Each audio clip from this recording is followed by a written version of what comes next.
Bueno, más o menos hemos quedado aquí, la última clase que estuvimos conectados. A ver, voy un poquito atrás. Medios de vida. La actividad 3 la hicimos en clase y hemos justamente discutido el tema de las políticas que se han ido aplicando y que muchas de estas han sido además relegadas, ¿no? Porque evidentemente en el marco de la teoría del desarrollo, hay muchas posturas, o sea, hay inclusive no solamente corrientes de pensamiento o escuelas de pensamiento económico, también hay muchas posturas quizás un poco más específicas que con el paso del tiempo han ido eliminándose.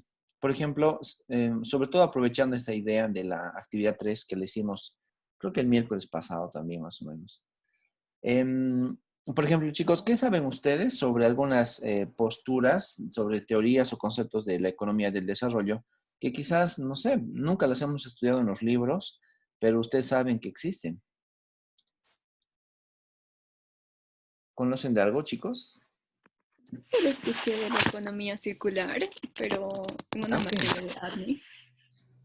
Ok, perfecto. Gracias, Nicole. Ese es un aporte bastante moderno, además. La economía circular es muy moderno y sí habla sobre el desarrollo. ¿Algo más, chicos? ¿Alguien? ¿Alguien más que haya escuchado algo? La economía urbana, dicen, igual creo que es parte de la economía del desarrollo. Yo creo que no hemos hablado así como tal. Ya, temas de economía urbana, de acuerdo. También escuchar la economía naranja, quizás. Justo eso le iba a decir de la economía naranja, sí. Ah, te Ju- leí el pensamiento, entonces. ¿Qué más se les ocurre? ¿Qué más creen que hay?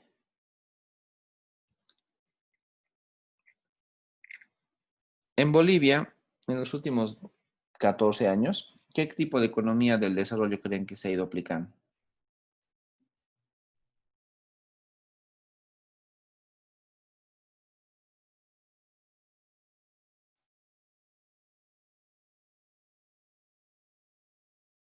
Ojo que no hago referencia al modelo económico, ¿no? Sino que en Bolivia se ha dado bastante énfasis en un tipo de economía algo diferente. ¿Alguna idea? ¿Tiene algo que ver con desarrollo comunitario o algo así? Sí, con una economía más indigenista.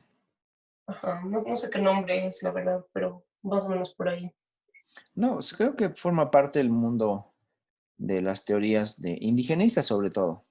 Por ejemplo, chicos, si ustedes, sé que eran muy jovencitos cuando empezó el MAS en el gobierno, el año 2005, cuando fue elegido, 2006, cuando empezó el gobierno, ustedes eran chiquillos realmente. Y en ese entonces, sin embargo, hubo un gran quiebre en el tema de hablar sobre productividad, competitividad, empresariado. Era casi como voltear la hoja e irnos de derecha a izquierda o de negro a blanco, o sea, cosas completamente muy fuera de contexto. De un día para otro, andar con corbata era mal visto y además era criticado. De un día para otro, o sea, demostrar que tienes empresas o tienes dinero también era criticado, o sea, era algo que no estaba en sintonía con el escenario, digamos, gubernamental de esa época. Pónganse a pensar cómo es que el 2006 el gobierno asumió todo, ¿no? Evidentemente, una de las ideas de las teorías que se aplicó sobre desarrollo tuvo mucho que ver con lo pasado, ¿no? La planificación, esa idea de que el gobierno lo puede hacer todo. Y, sin embargo, estuvo también muy relacionado, demasiado relacionado con las ideas de tipo indigenista. Se priorizaba todo lo indígena, se cambió del 2005 de ser burócratas con corbata al 2006 a ser burócratas con abarcas. O sea, así de fuerte fue. Y las personas que andaban con corbatas, pues eran hasta discriminadas y se les obligaba a sacarse las corbatas. Cuando había gente de protocolo en el gobierno que tenía que andar con terno y con corbata, había los nuevos gobernantes que les decían que se saquen y que no podían andar con corbata porque evidentemente no estaba a la par con el nuevo gobierno. O sea, fue bastante cruda la primera posición de una política de tipo desarrollo, pero basado en el indigenismo, que, o sea, mucha gente quizás se volvió o se molestó, ¿no? Con ese tipo de cosas. Afortunadamente fue una moda que solamente duró quizás un año, año y medio. Ya luego la gente empezó otra vez a usar corbatas, a empezar a vestirse como le gusta, ¿no? Sin estar impuesto de ninguna manera, sin que le impongan su propio tipo de vestimenta. Y además la gente se empezó a acostumbrar a una nueva forma de gobierno basada sobre todo en, digamos, en ideas más de tipo planificación. Pero hay un montón de cosas, ¿no? Que evidentemente nosotros quizás no las hemos teorizado, no las hemos hablado en los cursos de desarrollo y tal vez no las hablemos en el corto plazo, pero que existen. El tema este del indigenismo no surge en Bolivia, evidentemente, pero miren cómo ha pegado de fuerte, ¿no? Si bien el indigenismo viene inclusive de las corrientes de los europeos y los norteamericanos, pues tuvo un muy buen ejemplo en Bolivia, sobre todo el 2006 al 2009.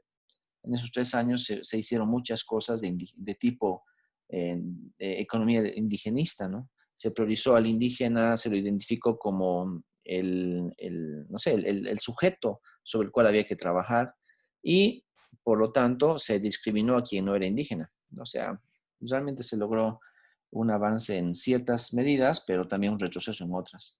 Y ese tipo de economías de desarrollo son quizás muy poco convencionales, son bastante raras de encontrar, pero había gente que estaba atrás de eso, ¿no? Y evidentemente los García Lineras, los que estaban contemporáneos a esa época, eran los que perseguían este tipo de ideales, ¿no? El señor que falleció, Carlos Villegas, por ejemplo, y el propio Arce Catacora, que eran economistas de la era indigenista sobre todo. O sea, y eso es algo que igual tranquilamente se podría preguntar en un escenario como este, ¿no?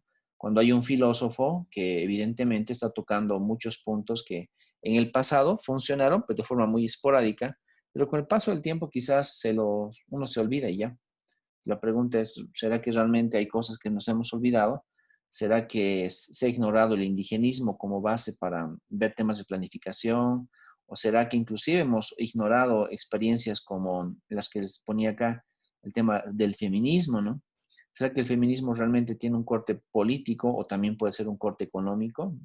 Entonces, hay muchos elementos que no se los puede dejar de lado solamente porque no fueron exitosos. Porque evidentemente el indigenismo en el pasado no fue exitoso. Solo cuando se dieron las condiciones, en Bolivia sí, de alguna manera fue exitoso. Entonces, el hecho de que la historia evidentemente identifique algunas posiciones de política de desarrollo económico que no hayan funcionado, no significa que se las descarte, sino que de alguna forma puede significar que momentáneamente se las descarte, porque quizás más adelante vayan a funcionar. Fue también bastante interesante el hecho de que el 2006, ¿no? En el 2006 estemos con una posición bastante indigenista en Bolivia, porque también coincidió con el gobierno de Barack Obama, ¿no? Y pónganse a pensar en cómo estaban, pero pues de emocionar los economistas indigenistas y los economistas que ven temas de la etnografía y demás, que evidentemente veían Estados Unidos y alguien de origen africano estaba asumiendo la presidencia de la economía más grande del planeta. Entonces se escribió bastante, ¿no?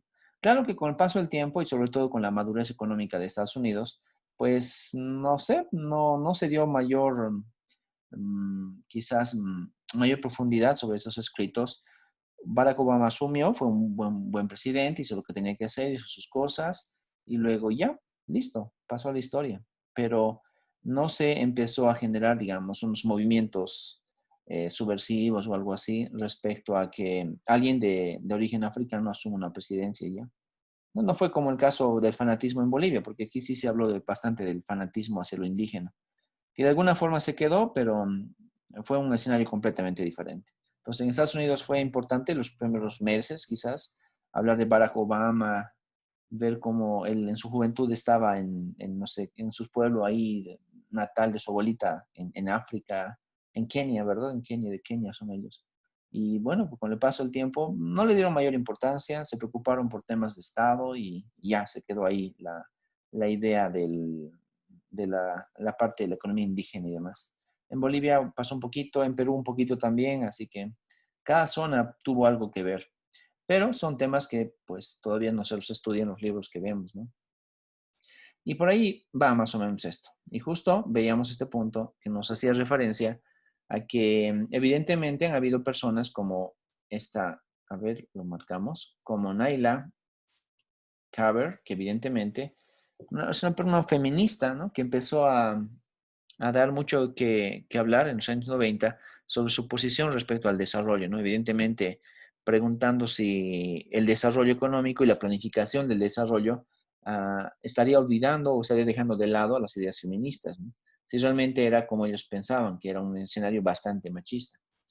Y otros que, claro, igual no son muy contemporáneos ni tampoco son quizás economistas muy renombrados en la actualidad, porque no hablan de globalización, no hablan de economía así como la convencional, sino que ellos son más de tipo marxista, ¿no? Que es una escuela bastante diferente, muy radical y con una filosofía bastante, digamos, contrapuesta a la actual. Y ellos también empezaron a identificar, ¿no? La idea es fundamental de que el marxismo tiene una posición algo diferente respecto a lo que es el desarrollo en general. Entonces, básicamente, decían ellos que pues tenemos que dejar de, de pensar en esto, en los estudios del desarrollo, y más bien ponernos a pensar en una teoría del desarrollo, ¿no? Lo importante para nosotros es seguir teorizando el desarrollo, porque es que algunos países se desarrollan más que otros, y no como un resultado macroeconómico, sino sobre todo como la base fundamental de por qué pasa, ¿no? El origen, y no así el resultado.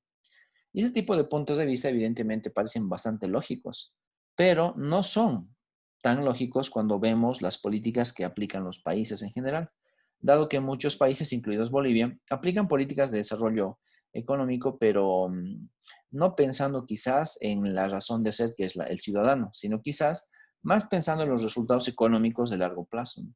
Entonces, hay mucho todavía por desarrollar y de ahí es que la economía del desarrollo sigue evolucionando con el paso de los años. Y por eso es que hay tantas, pero tantas visiones que se van generando sobre lo que podría ser en el futuro esto denominado desarrollo, ¿no? Y ese era justamente el último punto que habíamos visto la semana pasada en nuestra clase.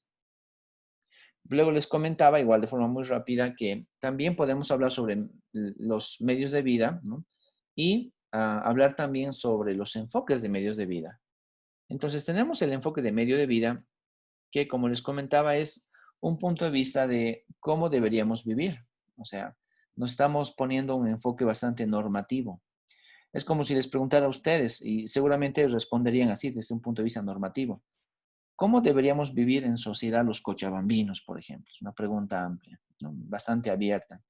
Y algunos dirán, pues, deberíamos vivir de esa forma, otros dirán, deberíamos vivir de la otra forma, y cada quien puede poner su punto de vista sobre cómo deberíamos nosotros identificar nuestra vida en una sociedad. Y cuando empezamos a generar ese tipo de escenarios, es que estamos planificando la vida de las personas. Y eso, desde un punto de vista sostenible, todavía forma parte, ¿no?, de algunas teorías actuales del desarrollo. Es un enfoque bastante interesante, se lo ha aplicado en muchas comunidades aquí en nuestro medio y evidentemente muchas ONGs locales lo han aplicado. Y estoy seguro que van a recordar lo que Francisco hace un año atrás nos comentaba, que un pariente de Francisco trabajaba con el orégano y el maní en la zona de Chuquisaca, en algún municipio de Chuquisaca. Pues, eureka, efectivamente hay ONGs que han aplicado los enfoques de medios de vida sostenibles, sobre todo aplicando sus propias tecnologías y su propia metodología de trabajo a muchas comunidades. Entonces le decían a la comunidad, tu comunidad eres pobre y por lo tanto te voy a ayudar con estito, o sea, no te voy a cambiar tu vida, te voy a ayudar en estito. ¿Qué cosa es estito? Pues eso, ese poquito que las ONGs apoyaban era, por ejemplo, potenciar la producción de algún producto, por ejemplo, el maní, dado que ellos producían tradicionalmente maní, pero podíamos traer expertos que luego les ayuden a generar algunos cambios interesantes. Evidentemente, puede ser que el proyecto haya resultado exitoso o no, ¿no? O sea, no estamos evaluando el proyecto porque no lo tenemos a mano, pero por lo menos el enfoque se trataba en los medios de vida sostenible. Tratábamos de apoyar a algún tipo de poblado, algún municipio, para que estos puedan aprovechar con visión de sostenibilidad sus propios procesos de planificación. Quizás produciendo algo, digamos el orégano o digamos el maní, O también quizás organizándoles, ¿no? A veces también no bastaba solamente con hacer proyectos para que los municipios tengan algún tipo de producción de algo. También podríamos hablar sobre por ejemplo, los propios problemas de la sociedad. Y estoy seguro que ustedes en algún momento también han oído hablar sobre ONGs que hablan sobre, por ejemplo, planificación familiar. Pues evidentemente el gobierno no habla de planificación familiar. Evidentemente el Ministerio de Salud jamás ha hablado de planificación familiar. O sea, particularmente en los años que tengo analizando este tipo de cosas, jamás he visto que el gobierno haga algo en temas de planificación. Entonces, ¿quiénes lo hacen? Las respuestas son las ONGs. Y esas ONGs, por lo tanto, igual, bajo un enfoque de medios de vida sostenibles, pues charlan con las familias, ¿no? O sea, no le van a obligar nada a la familia, pero le van a charlar, le van a abrir los ojos quizás a un panorama un poco más amplio. No mejor, de ninguna manera estoy diciendo que puede ser mejor, solo que es un panorama más amplio, porque puede ser peor además, ¿no? Y las ONGs lo que hacen, por lo tanto, es eso, ¿no? Tratan de identificar la planificación de las familias, y ya no solamente con temas de producción, también con temas de, por ejemplo, la propia vida en familia. Entonces, los medios de vida sostenibles son evidentemente enfoques bastante interesantes que se han ido aplicando en varias partes del mundo. Y el otro es el enfoque basado sobre todo en los derechos, ¿no? O sea, cuando alguien empieza a criticar el hecho de que tal sociedad o tal poblado o tal grupo de personas tiene o no tiene algún tipo de vulneración de sus derechos, pues evidentemente estamos luchando porque todos tengan esos derechos. Poniendo quizás nuestro punto de vista o quizás un punto de vista más global sobre esos derechos. Evidentemente poniendo la economía normativa como parte de los enfoques de desarrollo. De ahí que esos enfoques pues, efectivamente han sido bastante populistas, han sido sobre todo enfocados en planificación, y casi siempre que se habla de planificación es que se está hablando de desarrollo económico en general. Y estos elementos pues no son ajenos a nuestro quehacer. Evidentemente son nuevos enfoques, no son teorías macro, son por ahora simplemente enfoques, ideas que se han ido aplicando y que quizás con el paso del tiempo se pueda ver su efectividad, ¿no? ¿Será que realmente el haber apoyado a los productores del municipio de Padilla, en Chuquisaca, con la producción de orégano, ha resultado en algo favorable? ¿O será que el haber inculcado, ¿no?, a muchas familias de bajos recursos de la zona periurbana de Cochabamba sobre temas de salud sexual y reproductiva ha apoyado en algo? O sea, evidentemente son simplemente preguntas que quizás sean difíciles de responder, ¿no? Porque ustedes saben perfectamente bien, chicos, que medir los proyectos es algo bastante complicado, dado que la econometría no sirve ahí, ¿no? Para nada, ¿no? La econometría, pues, es una papa pesada en ese sentido. Hay que buscar otro tipo de enfoques más cualitativos, que nos permitan, evidentemente, hablar sobre desarrollo y bajo diferentes dimensiones. Por eso es algo difícil de medir esto, pero no es imposible. Entonces, los derechos y medios de vida, chicos, son enfoques del desarrollo económico, que no hay mucha teoría, pero sabemos que existen y que quizás ustedes en el futuro, y en un futuro muy próximo, puedan incluso ponerse a trabajar en ese tipo de escenarios. Y más todavía ahora con eso del coronavirus, ¿no? Evidentemente que después de la pandemia, ojalá el 2021 salgamos de la pandemia, evidentemente va a haber mucho apoyo hacia el futuro respecto a procesos de planificación. Por ejemplo, sabemos que muchas cosas están cambiando, ¿no? El trabajo va a cambiar. Quizás no la forma de trabajar así, en forma bruta, pero sí algo va a cambiar, ¿no? La forma de organizarnos, la forma de, mm, de relacionarnos dentro del trabajo. O sea, hay muchas cosas que van a cambiar después de la pandemia. Y quizás en ese escenario aparezcan justamente los enfoques de medios de vida que van a empezar a tratar de moldear las realidades, ¿no? Por ejemplo, sabiendo que hay municipios que quizás han sido muy golpeados con el coronavirus, pues habrá que planificar sus nuevos estilos de vida, así con visión de sostenibilidad. Quizás lo va a hacer una ONG o, en el mejor de los casos, el propio municipio. Pero algo tienen que hacer, ¿no? Planificar en lo micro para poder apoyar a las familias. Lo mismo el tema de los derechos, ¿no? Evidentemente, hay muchos derechos que se han ido vulnerando, sobre todo en esta época de la pandemia. El día de ayer nada más, si vieron las noticias en la noche, pues hubo una gran vulneración a los derechos de las personas desde varios puntos de vista. cuando se enfrentaron los migrantes de Venezuela, ¿no? Con unos locales, ¿no? Con personas del ámbito local y entre ellos algunos que trabajan con temas de basura. O sea, hubo todo tipo de vulneración de derechos ahí, ¿no? Por una parte y por la otra también. Entonces, evidentemente hay muchos problemas que se van enfocando. ¿Y por qué aparecen esos problemas? Pues porque la cosa que estamos viviendo ahora, la pandemia, pues ha cambiado mucho los escenarios de vida. Y no se hubieran proliferado tanto los deliveries si es que quizás no tendríamos pandemia, ¿no? Y quizás los migrantes se hubieran ido a otro lugar o estarían en su propio proceso migratorio, en su propio éxodo quizás, si es que no tendrían que estar obligados a quedarse en la ciudad de Cochabamba, ¿no?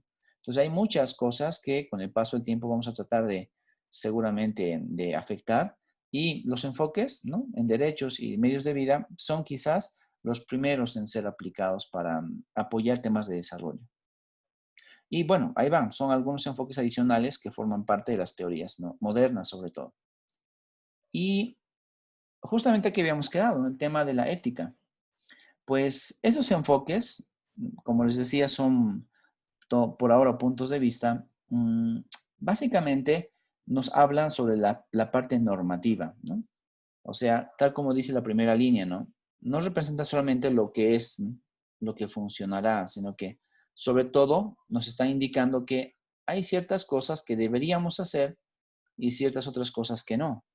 Por ejemplo, cuando alguien habla sobre salud sexual y reproductiva, evidentemente va a hablar con la familia sobre las cosas que se supone pueden ser correctas socialmente y justas familiarmente, ¿no? Entonces, hay enfoques que se están aplicando desde ese punto de vista y que todo eso depende, ¿no? Justamente de los enfoques de medios de vida y enfoques basados en los derechos.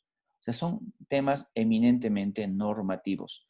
No es solo una descripción, sino sobre todo es una intención, ¿no? Es cuando el economista que analiza ese tipo de cosas o el economista que empieza a aplicar ese tipo de enfoques, está poniendo algo, ¿no? De su propia subjetividad en los objetos, ¿no? Le está poniendo su respectivo aporte, ¿no? Y está indicando qué es lo que debería pasar y qué cosa es lo que no debería pasar. Y para que esto sea sostenible y además se haya mantenido por varios años en vigencia en la teoría del desarrollo, es que evidentemente aparecen este tipo de cosas, ¿no? Los valores, las normas y los supuestos. Porque cuando queremos planificar la vida de una población, pues tenemos que basarnos en los valores, normas y supuestos para que esa planificación sea efectiva y que evidentemente la planificación ayude a todos o por lo menos no perjudique a muchos. Y ese tipo de escenarios, entonces, son los que se han ido incluyendo desde el punto de vista de la ética. Entonces, tener valores, normas y supuestos son la base, ¿no? Para tener ahora el abordaje de la economía del desarrollo, sobre todo en base a la ética. Y como les comentaba además, y tuvieron la actividad ahí, que el impulsor principal es este señor, ¿no? Amartya Sen. Entonces, Amartya Sen es uno de los que le ha interesado bastante en las últimas décadas poder incluir dentro de la economía otra vez los elementos de valores, normas, supuestos y todo lo que tiene que ver con la ética. Los nuevos enfoques entonces tienen que ser más humanos, ¿no? Deben entender sobre todo esta difícil situación de ser humano y de ser además miembro de una sociedad. Y siempre que se haga algún tipo de planificación en desarrollo, pues tenemos que tomar en cuenta la ética del desarrollo. Por eso es que quizás cuando hablamos sobre todo de estas personas que son migrantes ahora, que han salido de Venezuela y están migrando por toda Latinoamérica y el mundo en general, pues es bastante inhumano quizás de alguna manera tratarlas mal, porque no sabemos qué es lo que han vivido. Pero también hay normas y hay reglas que se tienen que ir aplicando para poder convivir con esas personas, ¿no? Que son foráneas, son gente que llegó de forma esporádica a nuestra ciudad, pero no por ser extranjeros pueden ser tratados de forma inadecuada. Al final de cuentas, aunque sean extranjeros, siguen siendo humanos. Entonces, la planificación debe tomar en cuenta muchos elementos. Y Cochabamba de alguna manera debería ya haber tenido, o Bolivia en realidad, debería tener algún tipo de políticas respecto a las personas que vienen de afuera. Porque por ahora le tocó a Venezuela salir a otros países, pero en el futuro no sabemos a quién más le va a tocar. En la historia de los últimos 200 años, muchos países y muchos ciudadanos de esos países se han visto desplazados. sobre todo en los últimos 20 años con esto de la primavera árabe, ¿no? Que evidentemente muchos ciudadanos de los países que siguen justamente la idea de ser árabes, pues han salido de sus tierras buscando sobre todo la sobrevivencia. Entonces la ética hace de mucho en temas de planificación, ¿no? Y esos enfoques, por lo tanto, están basados sobre todo en temas cualitativos. Lo que le interesa, ¿no?, a la economía del desarrollo basada en temas de la ética es sobre todo esto, ¿no? Hablar sobre los humanos, ver temas de resultados en los humanos, irnos más allá de los meros indicadores económicos, donde la parte económica es simplemente una parte del resultado. Debemos centrarnos sobre todo en las personas, ¿no? Y estas personas, por lo tanto, son el objeto y el sujeto, según el cual debemos planificar los temas de desarrollo. Y bueno, Amartya Sen luego en sus respectivos aportes nos da muchos elementos de interés. Y uno de ellos tiene que ver justamente con esa lámina, ¿no? Para Amartya Sen, ¿no?, la libertad es un elemento fundamental para poder desarrollarnos. Para Amartya Sen, la libertad que podemos identificar dentro de la sociedad es en sí el propio desarrollo. O sea, si realmente un país, una ciudad, alguna forma de organización de las personas tiene libertad, entonces significaría que básicamente esa libertad le está permitiendo ser desarrollada. Este enfoque, evidentemente, es bastante alejado del que normalmente conocemos nosotros, porque en visión de la libertad y el desarrollo, se afirma a veces esto, ¿no? De que Estados Unidos, por que de alguna forma tiene algún tipo de restricciones, pues básicamente podría ser un país no libre, ¿no? En comparación con muchos otros lugares donde evidentemente el desarrollo económico puede ser menor, pero las libertades son mayores. A pesar de que Estados Unidos es un país sumamente grande, con mucho crecimiento económico y evidentemente muchos resultados de desarrollo económico, pues termina siendo, desde ese punto de vista, quizás no tan libre, ¿no? Porque todavía hay cierto tipo de rigideces respecto a la aceptación de las etnias o los grupos en general, ¿no? Para ver sobre todo el tema de la discriminación. Pero, ¿no?, según Amartya Sen, hay otros estados, ¿no?, como Kerala en la India, que eso sí, evidentemente podrían ser considerados más libres, ¿no? Porque evidentemente quizás tiene su propia cultura y su propia visión es más amplia. Por eso es que cuando hablamos de la ética que está incursionando dentro de la economía del desarrollo, nos basamos en estas dos palabras, ¿no? La libertad como base fundamental para promover el desarrollo dentro de los países y de las ciudades en general. Sin embargo, hablar de libertad y de desarrollo necesita de un condimento. O sea, efectivamente la libertad debe ser también apoyada por alguien. Entonces, esta libertad que provoca un desarrollo necesita de un Estado, ¿no? La intervención del Estado es importante desde ese punto de vista. Y por lo tanto, estamos ahora ya planteando nuevos enfoques de desarrollo, pero, ¿no?, incluyendo por ahora esa idea algo pasada de la incursión del Estado. ¿Se acuerdan de Leeds Frederick, ¿no? El señor Leeds Frederick fue justamente una postura intermedia que tuvimos la clase de la semana pasada, donde él evidentemente decía que la libertad es muy importante para poder tener un mercado, pero también la inclusión del Estado para poder regular todo esto. Pues Amartya Sen también lo aplica. Si bien él está enfocado no tanto en la parte económica como Adam Smith, sí está enfocado en la parte humana, ¿no?, la libertad de lo humano, para promover temas de desarrollo. Y por eso justamente hablábamos sobre algunos tipos de puntos, ¿no? Los énfasis, ¿no? El énfasis que hace Amartya Sen está justamente ligado al tema de la desigualdad, ¿no? Dice que si evidentemente hay desigualdad dentro de los países, entonces evidentemente va a estar en contra de lo que significaría una justicia como equidad social.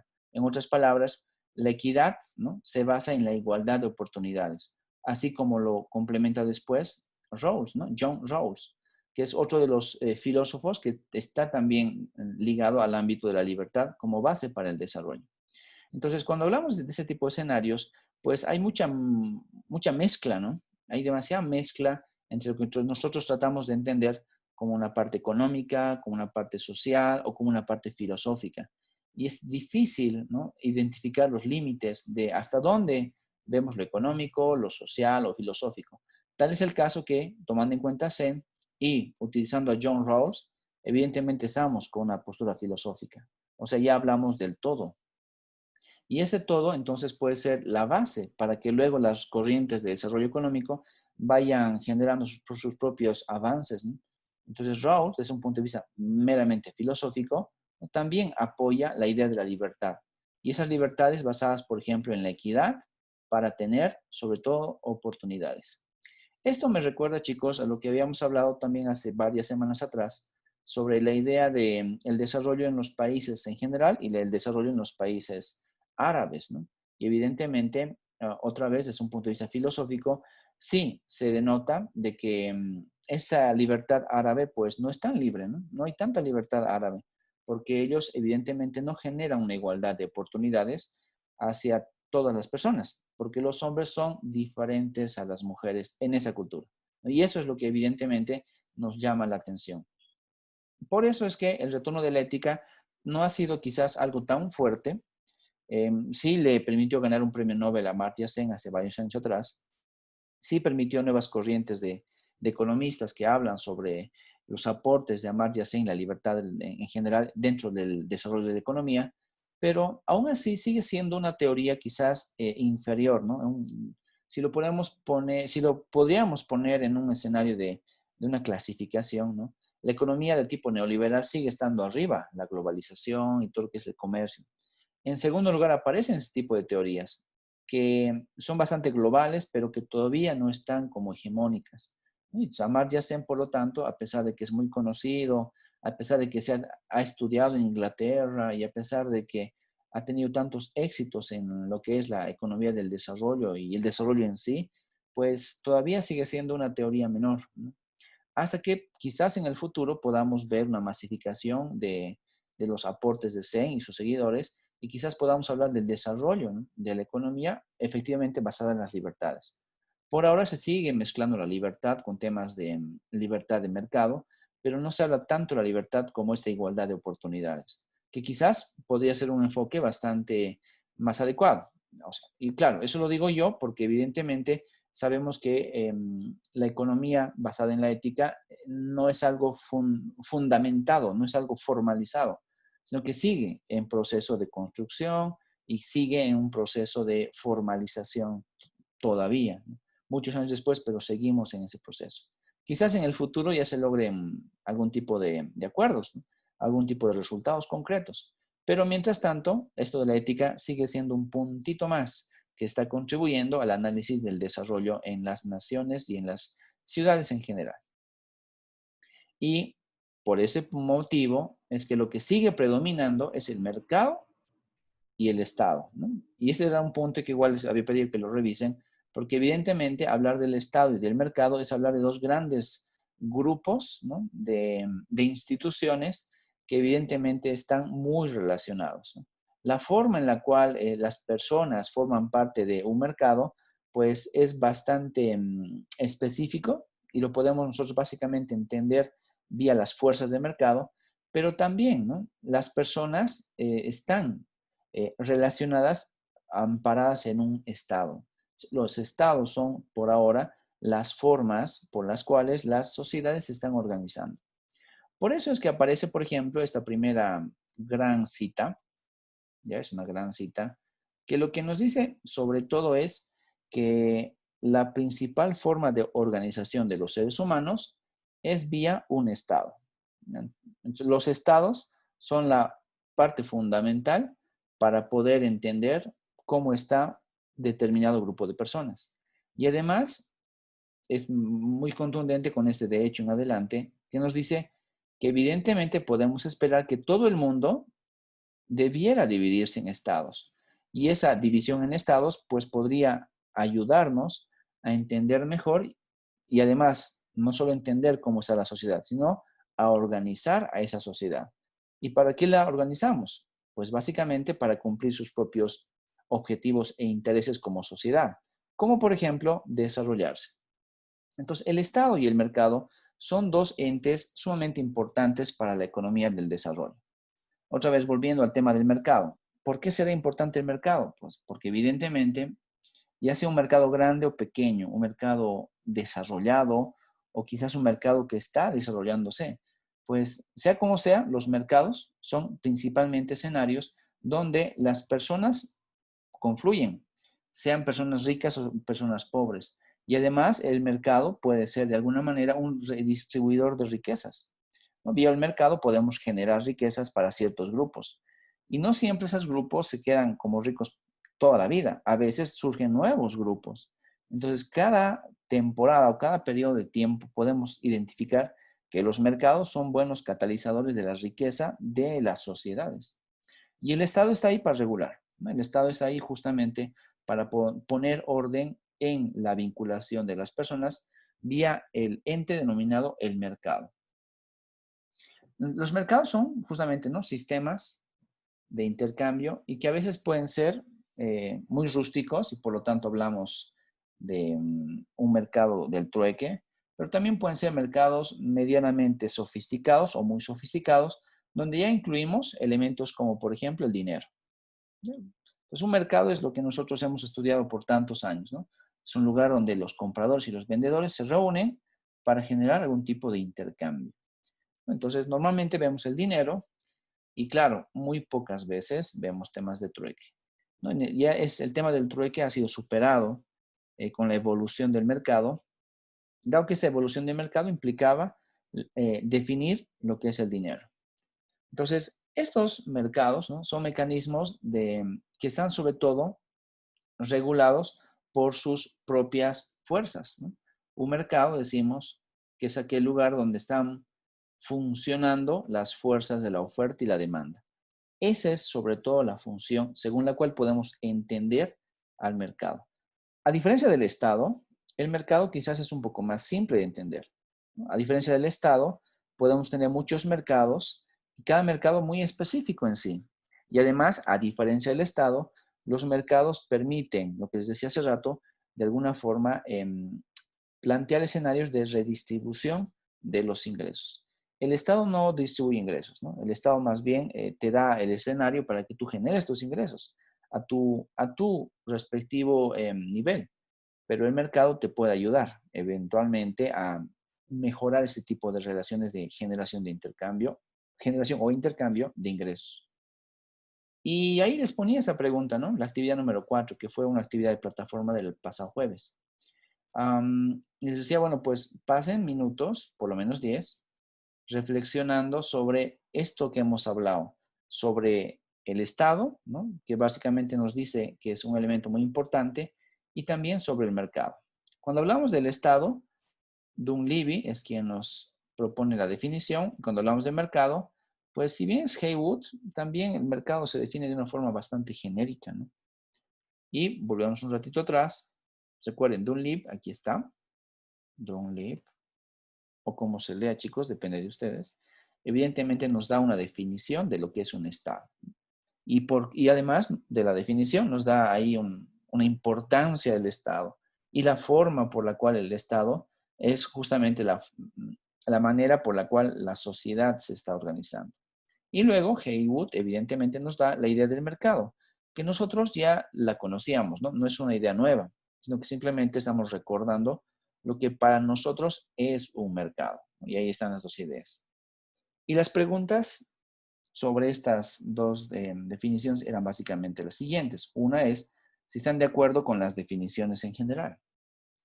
Dos, o sea, si realmente eso del Estado cumple con una definición adecuada, y si nosotros evidenciamos que donde estamos viviendo, pues es suficiente para adecuarse a esta definición del Estado. Y tres, si la definición de mercado es algo útil para entender lo que es un mercado. ¿Ya? A ver, un par de personas que quieran participar. ¿Qué respondieron, chicos, en estas tres ideas? A ver, vamos a pedir a Abigail que nos dé un número. Abigail, danos un número, por favor. Sí, le hice un segundito, por favor. Dame un número nomás. Perdón. 3. 3, ya, gracias. 1, 2, 3. Natalia Estensoro. ¿Qué recuerdas de tu actividad 4? A ver, me acuerdo de que había puesto que no estaba de acuerdo con las definiciones en su totalidad. Un cachito, dicen. Ya. Perdón, justo mi familia estaba ahí gritando, pero ya. Había puesto que estaba de acuerdo parcialmente con las definiciones, especialmente con la del Estado, creo que era bastante incompleta. Pero voy a entrar a mi respuesta, dicen, porque no me Ya. acuerdo al 100%. Ya, ok.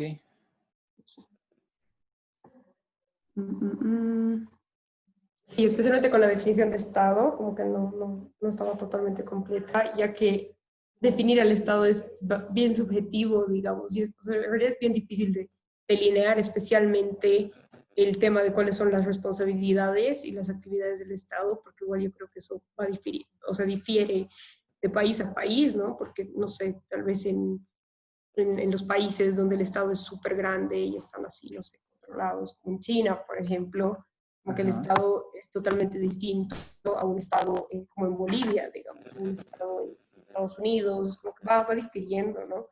Entonces, como que hallar una definición que pueda ser acorde con todos los estados me parece un poco difícil. Digamos, en Bolivia no se cumple el criterio definido de organización, digamos, porque no está bien organizado, hay corrupción, hay nepotismo, burocracia, entonces, Ujú. porque igual en nuestra realidad esa definición no va, y también porque en muy pocas veces realmente se ha visto gobernantes que tenían como que fines altruistas, pero generalmente eran finalidades egoístas. Ujú. Y eso, pero sin embargo sigue siendo considerado un Estado, digamos, pero uno ineficiente. Entonces ahí entramos a la otra discusión, que es la eficiencia del Estado. Es un debate de nunca acabar, Lisa. Correcto. Un debate además normativo, ¿no? ¿Cómo nos gustaría que sea el Estado? Exacto.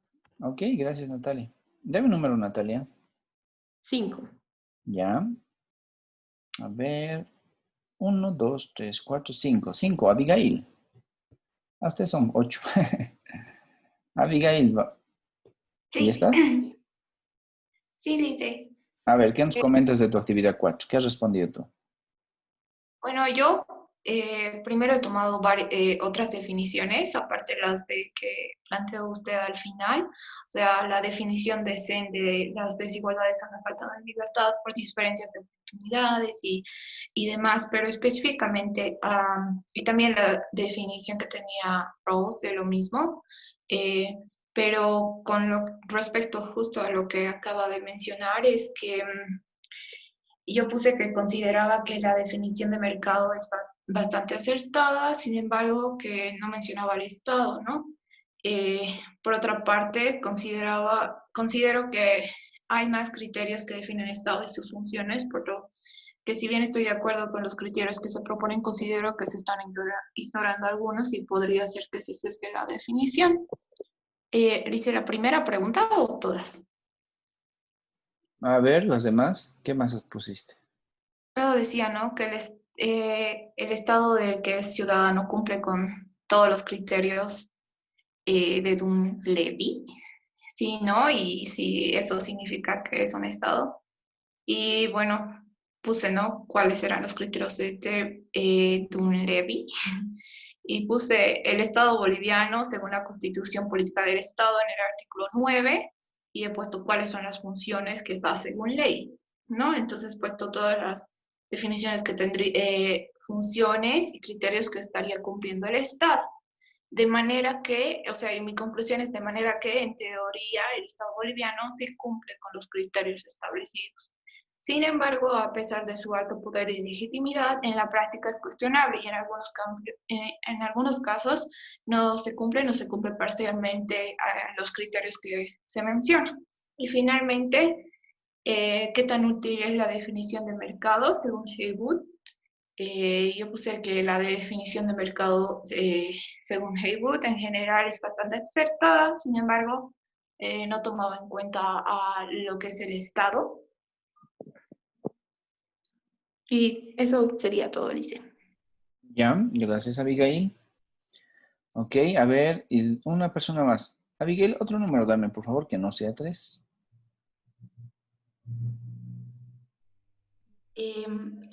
Dos. Mentira, 7. 2. 2. Vamos, Laura Guzmán. Laura, ¿estás? Ya, sí, sí, sí, estoy. Te No escuchamos. estaba dando mi micrófono, ya.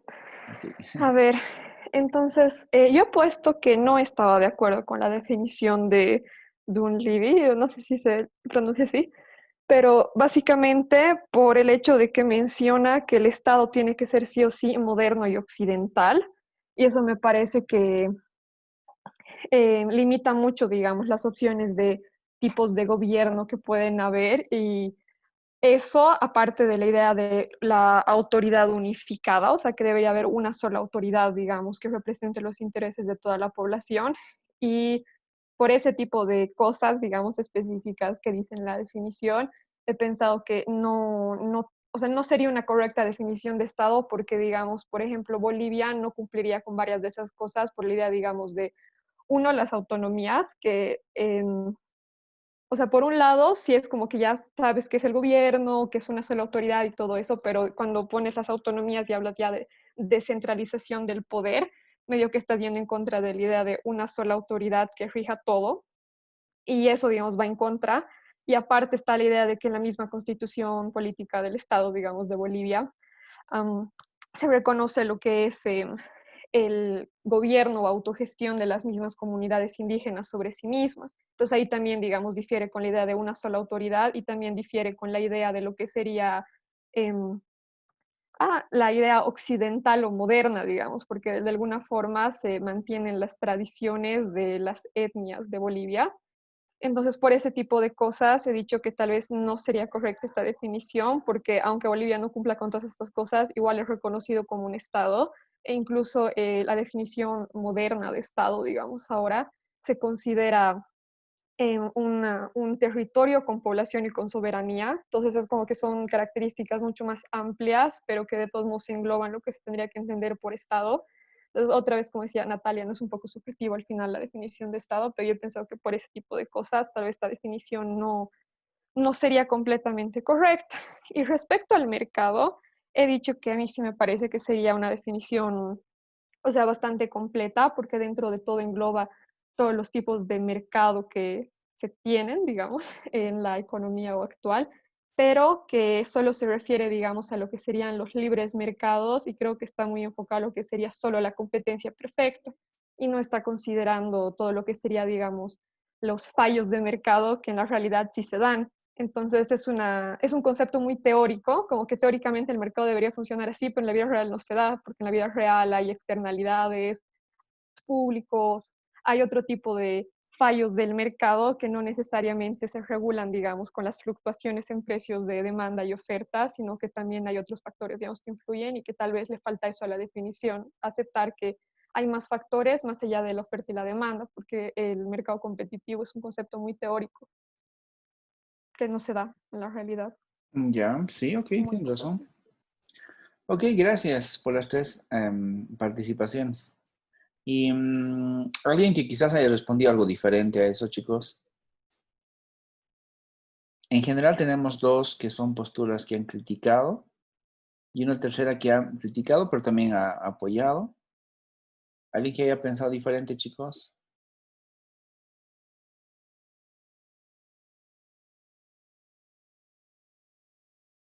Ok, creo que los demás van por ahí también.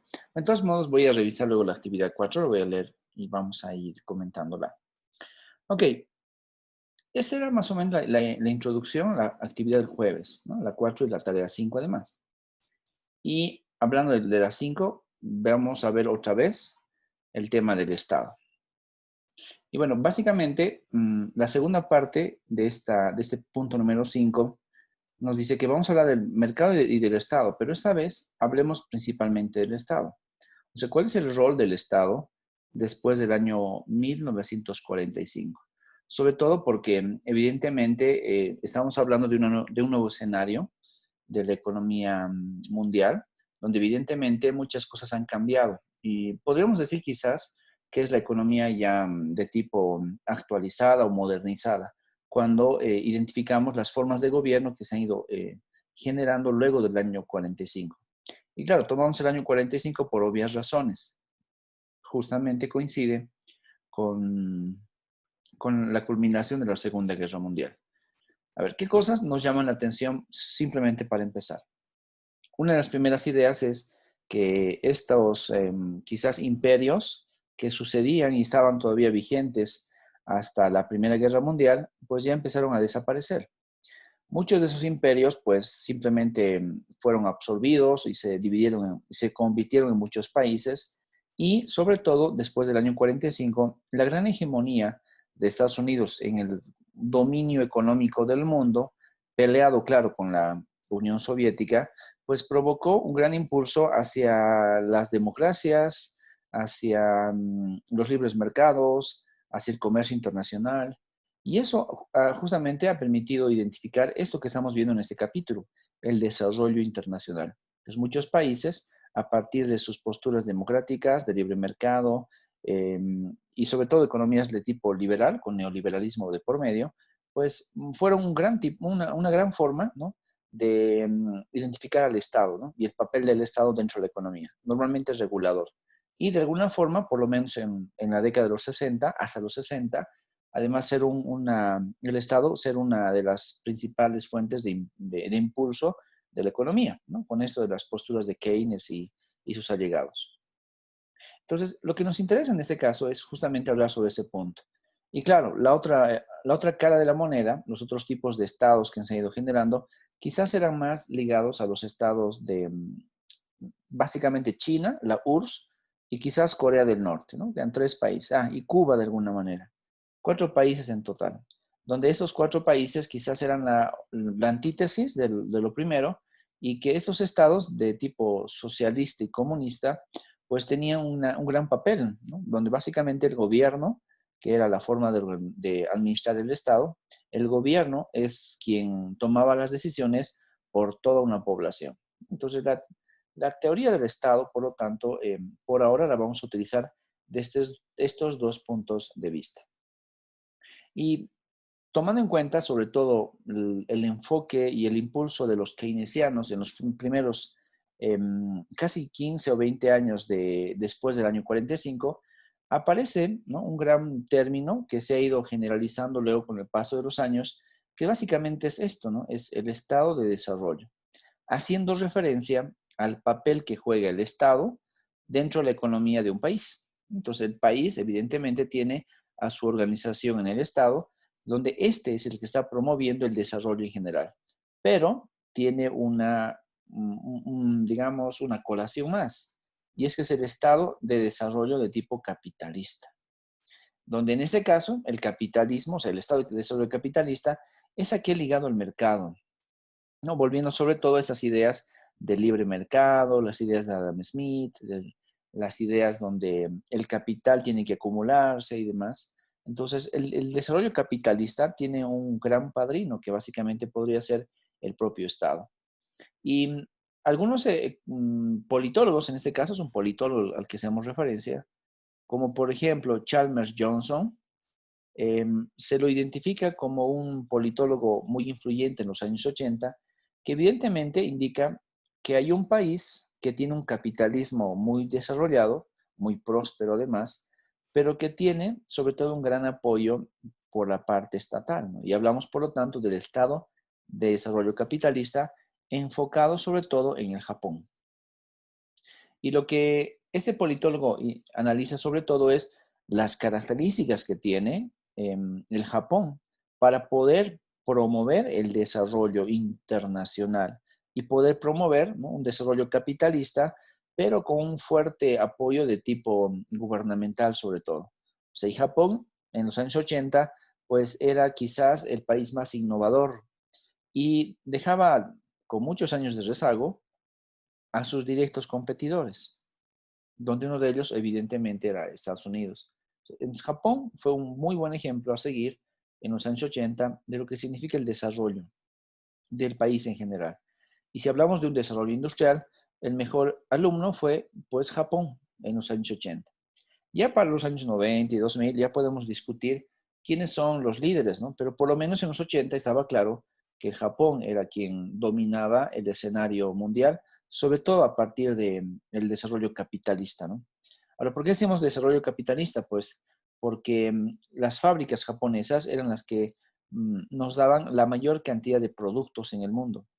En los años 80, si alguien tenía una televisión, pues la mayoría de las veces podían ser televisiones de origen japonés. En los años 80 si teníamos una radio, pues y esa radio normalmente era japonesa.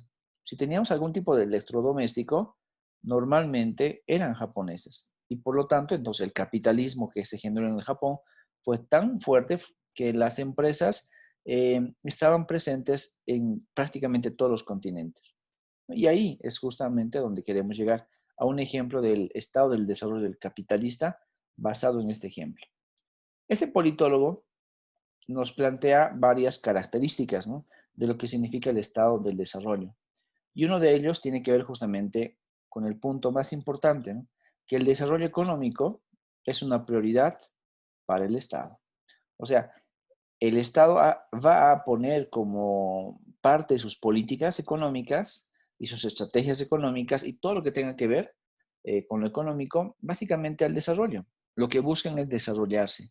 Y ojo, como estábamos hablando en los años 80, hablar de desarrollo evidentemente tiene mucho que ver con el crecimiento propio del país, la mejora de la productividad, hablar de competitividad y sobre todo velar por el bienestar de la población, ¿no? Generar ingresos suficientes, adecuados, que permitan a las sociedades tener ingresos altos para sus familias, ¿no? Y esas familias, por lo tanto, luego, pues tienen ingresos suficientes para demostrar bienestar.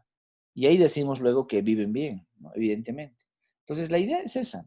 Una característica básica del Estado y del desarrollo es que es una prioridad para el propio Estado. En el caso este, el desarrollo económico es una prioridad para el gobierno de Japón.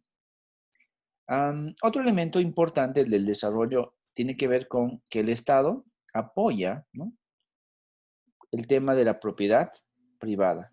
Evidentemente, los estados promueven las políticas y normas necesarias para garantizar la propiedad privada y para darle al poseedor de esa propiedad privada todos los mecanismos y garantías legales que le permitan utilizar y hacer buen uso, bueno, hacer uso en realidad de sus propios bienes.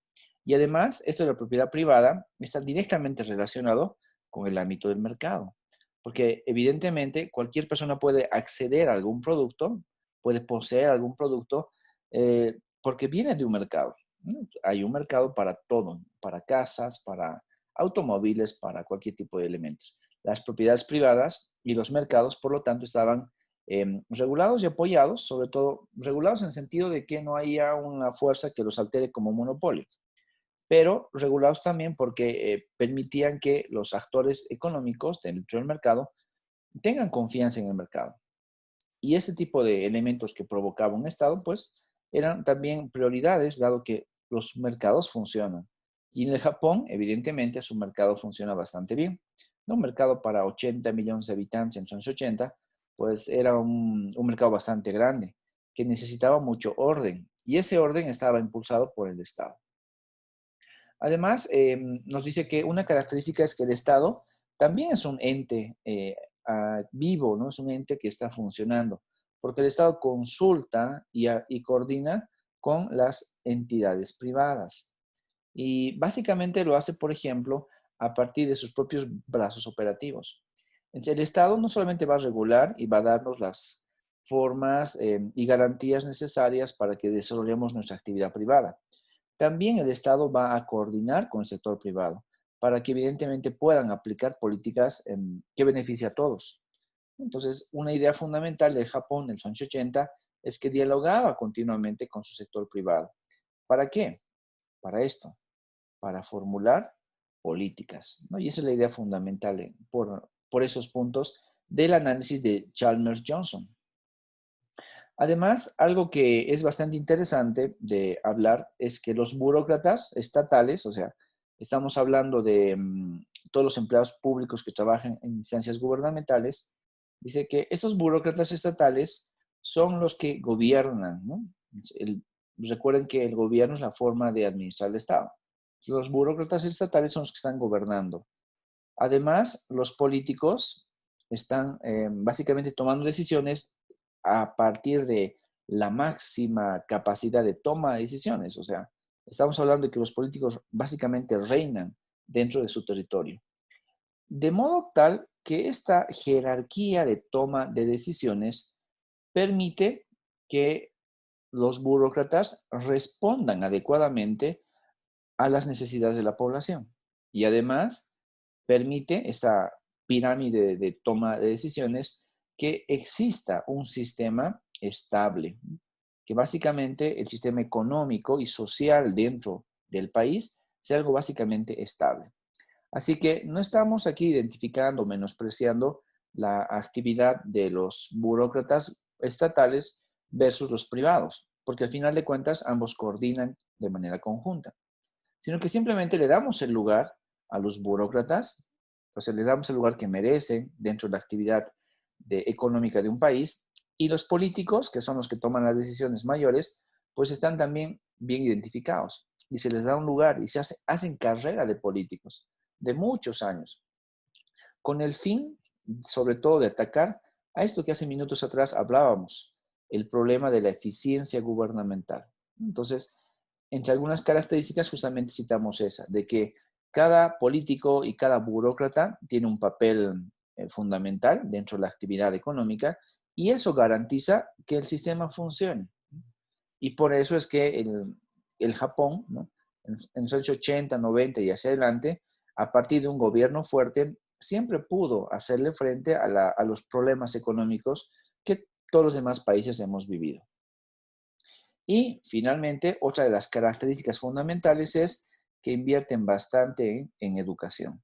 Y no solamente la educación básica, ¿no? Que quizás es la que tiene mayores niveles de inversión, sino sobre todo en educación de tipo profesionalizante, ¿no? Donde esa educación profesionalizante es la que te da una profesión, ¿no? Te da algo y te valida algo que tú sabes hacer.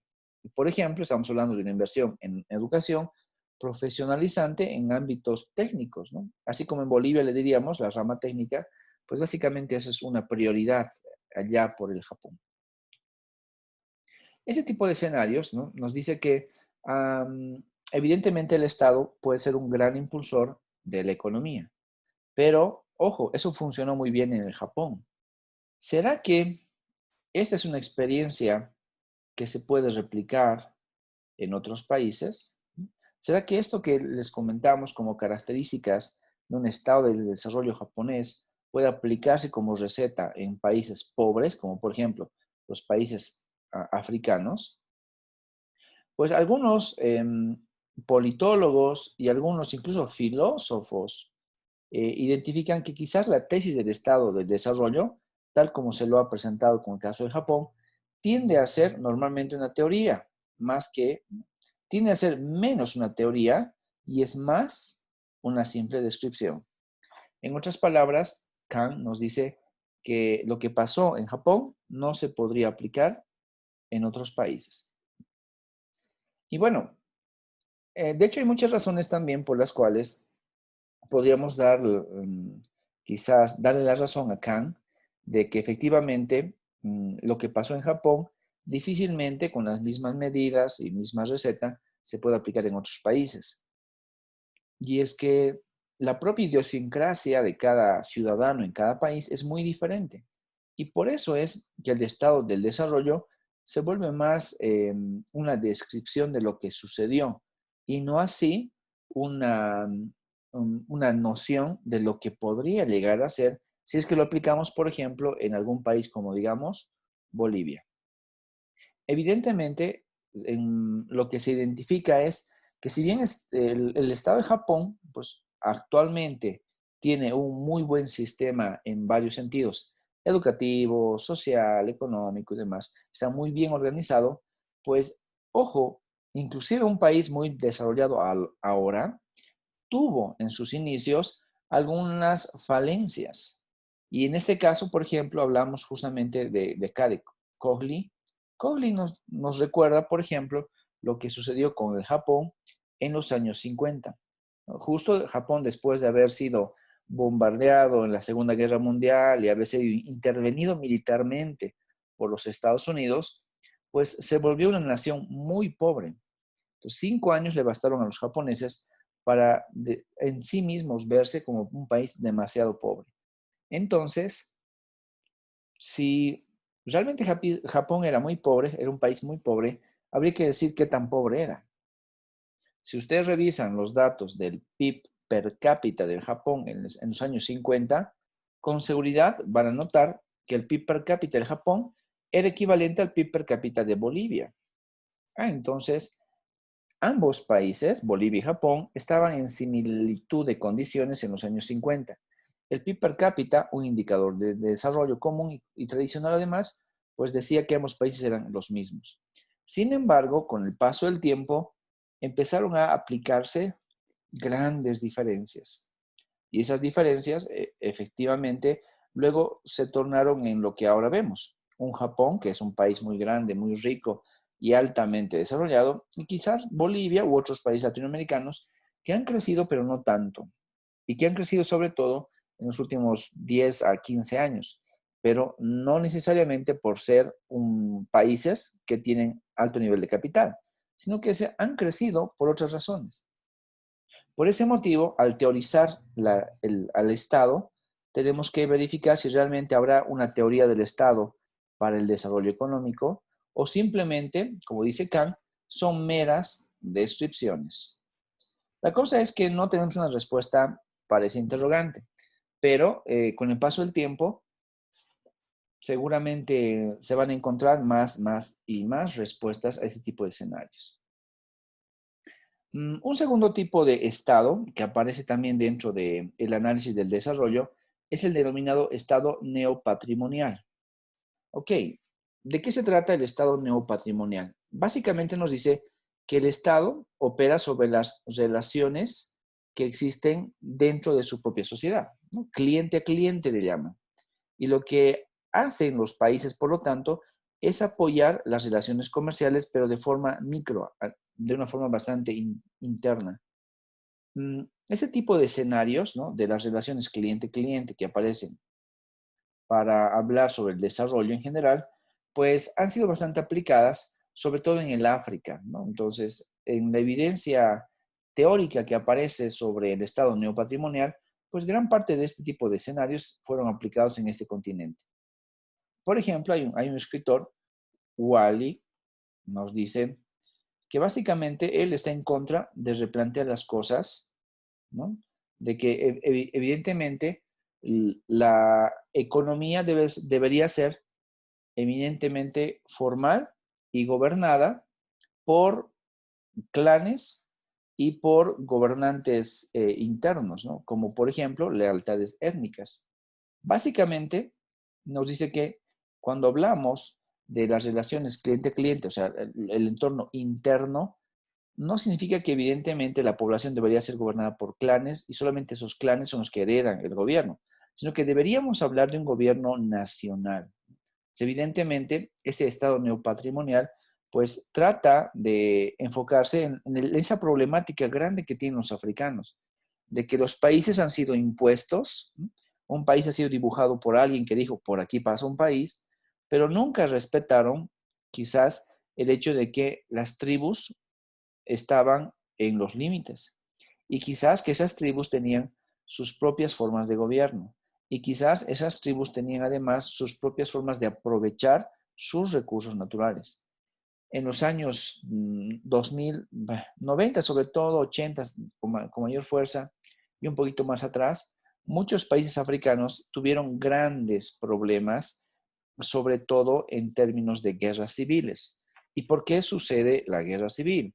Pues básicamente sucede porque esos clanes familiares, esos grupos de gobierno familiares, eran los que querían gobernar dentro de ciertos estados. ¿Por qué? Porque tenían una mayoría de sus propio tipo de lugareños. O sea, poniéndonos en contexto cochabambino, podría ser que quien quiere ser gobernador de Cochabamba son, por ejemplo, los chapareños. ¿Por qué? porque los chapareños tienen fuerza, los chapareños tienen convicción, los chapareños están organizados, los chapareños tienen sus centrales campesinas y demás. Pero ¿y qué pasa con los demás? ¿Qué pasa con los que no estamos dentro del clan de los chapareños? Pues simplemente no podríamos ser jamás gobernantes, seríamos gobernados. Entonces obviamente ahí aparece esa lucha de clases, ¿no? Ese gran problema entre los clanes que hay de un lugar y otro lugar y las diversas guerras que se han ido generando con el paso del tiempo. Ese estado entonces de tipo neopatrimonial es bastante informal, porque les repito, otra vez son familias que son las que gobiernan o también en el mejor de los casos clanes u otro tipo de organización. Y por lo tanto no hay un estado representativo, ¿no? No hay un estado como en Bolivia, el estado representado a partir del gobierno, sino que más bien podría ser que los chapareños quieren gobernar o quizás los ururu quieren gobernar o quizás los yuracarés quieren gobernar, o sea, cada clan es el que básicamente reclama para sí el poder. Entonces, ese estado neopatrimonial, pues evidentemente es una teoría de estado que quizás es muy diferente al anterior. Justo cuando veíamos el punto anterior decíamos que el estado era el todo, ¿no? Y en el estado, justamente en el estado, la organización total, podíamos encontrar el mercado y cualquier actor económico. En este segundo punto, más bien el estado es todavía aquel que se debe a ciertos grupos de poder, ¿no? Como familias, clanes y otros, que son aquellos que denotarían la fuerza y además denotarían sobre todo la toma de decisiones sobre la población. Muy poco de esto se ha aplicado en América Latina. Pues evidentemente en nuestro continente no hay clanes o familias que están queriendo gobernar los países de manera directa. Quizás sí de forma indirecta algo pasa, pero no como lo que sucede en muchos países africanos, donde las guerras de clanes traen inclusive guerras civiles, ¿no? Y esas guerras civiles pues están manchadas con mucha sangre. Pero bueno, ese es básicamente un nuevo tipo de teorización sobre lo que implicaría el Estado. Chicos, esto de un Estado neopatrimonial, así como se los he planteado, ¿creen que funcionaría en Bolivia? A ver, la última persona en participar fue Laura. Laura, dame un número, por favor. 4. Ya, 1, 2, 3, 4. Paula Delgadillo. Paula, por eso lo que tú entendiste, lo que estamos revisando ahí en el estado neopatrimonial, uno que se debe sobre todo a estos poderes informales de las familias, clanes y demás, ¿crees que eso podría aplicarse en nuestro país? ¿Qué opinas, Paula Delgadillo? Paula,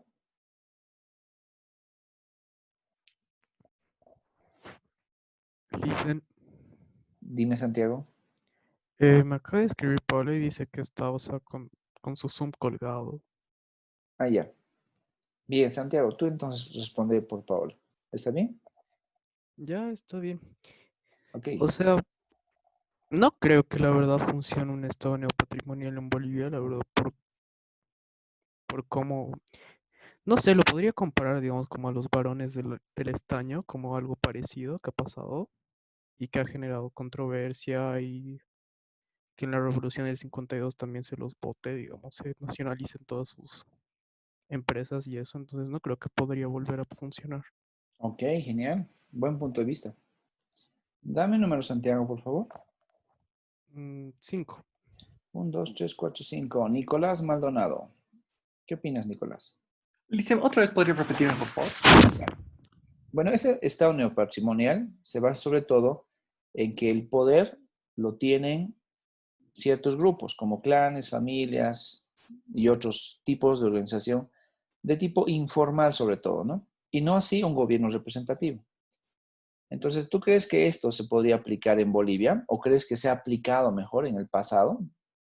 En el pasado yo creo que sí, como A decía ver, ¿cuándo? Santiago, yo creo que podría haber sido, ya más ahora no creo que podríamos destinarle este tipo de poder a ciertos grupos o personas. ¿Qué nos dices de más? Mm, podría tal vez servir como lección, o sea, darnos cuenta que entregarles este tipo de poder directamente podrían llegar a usarlos como, no sé, su beneficio, su propio beneficio, tal vez sin tomar en cuenta a los demás grupos o personas. Ya, pues de alguna forma, o sea, sin intención de tener una postura política o una postura partidista, chicos, cuando el MAS entró al gobierno el año 2006, una de las consignas que ellos básicamente repetían una y otra vez es que entraron al gobierno por 500 años. Y decían que una vez que ellos entraron, el 2006, se iban a quedar para siempre y, y por eso inclusive hubo esa gran lucha de clases cuando se hizo justamente la nueva Carta Magna y que inclusive se la aprobó entre balas y muertos el año 2009. Entonces, había una consigna tan fuerte dentro de la política estatal de nuestro país que evidentemente el MAS se vio como el ganador por 500 años dentro del poder.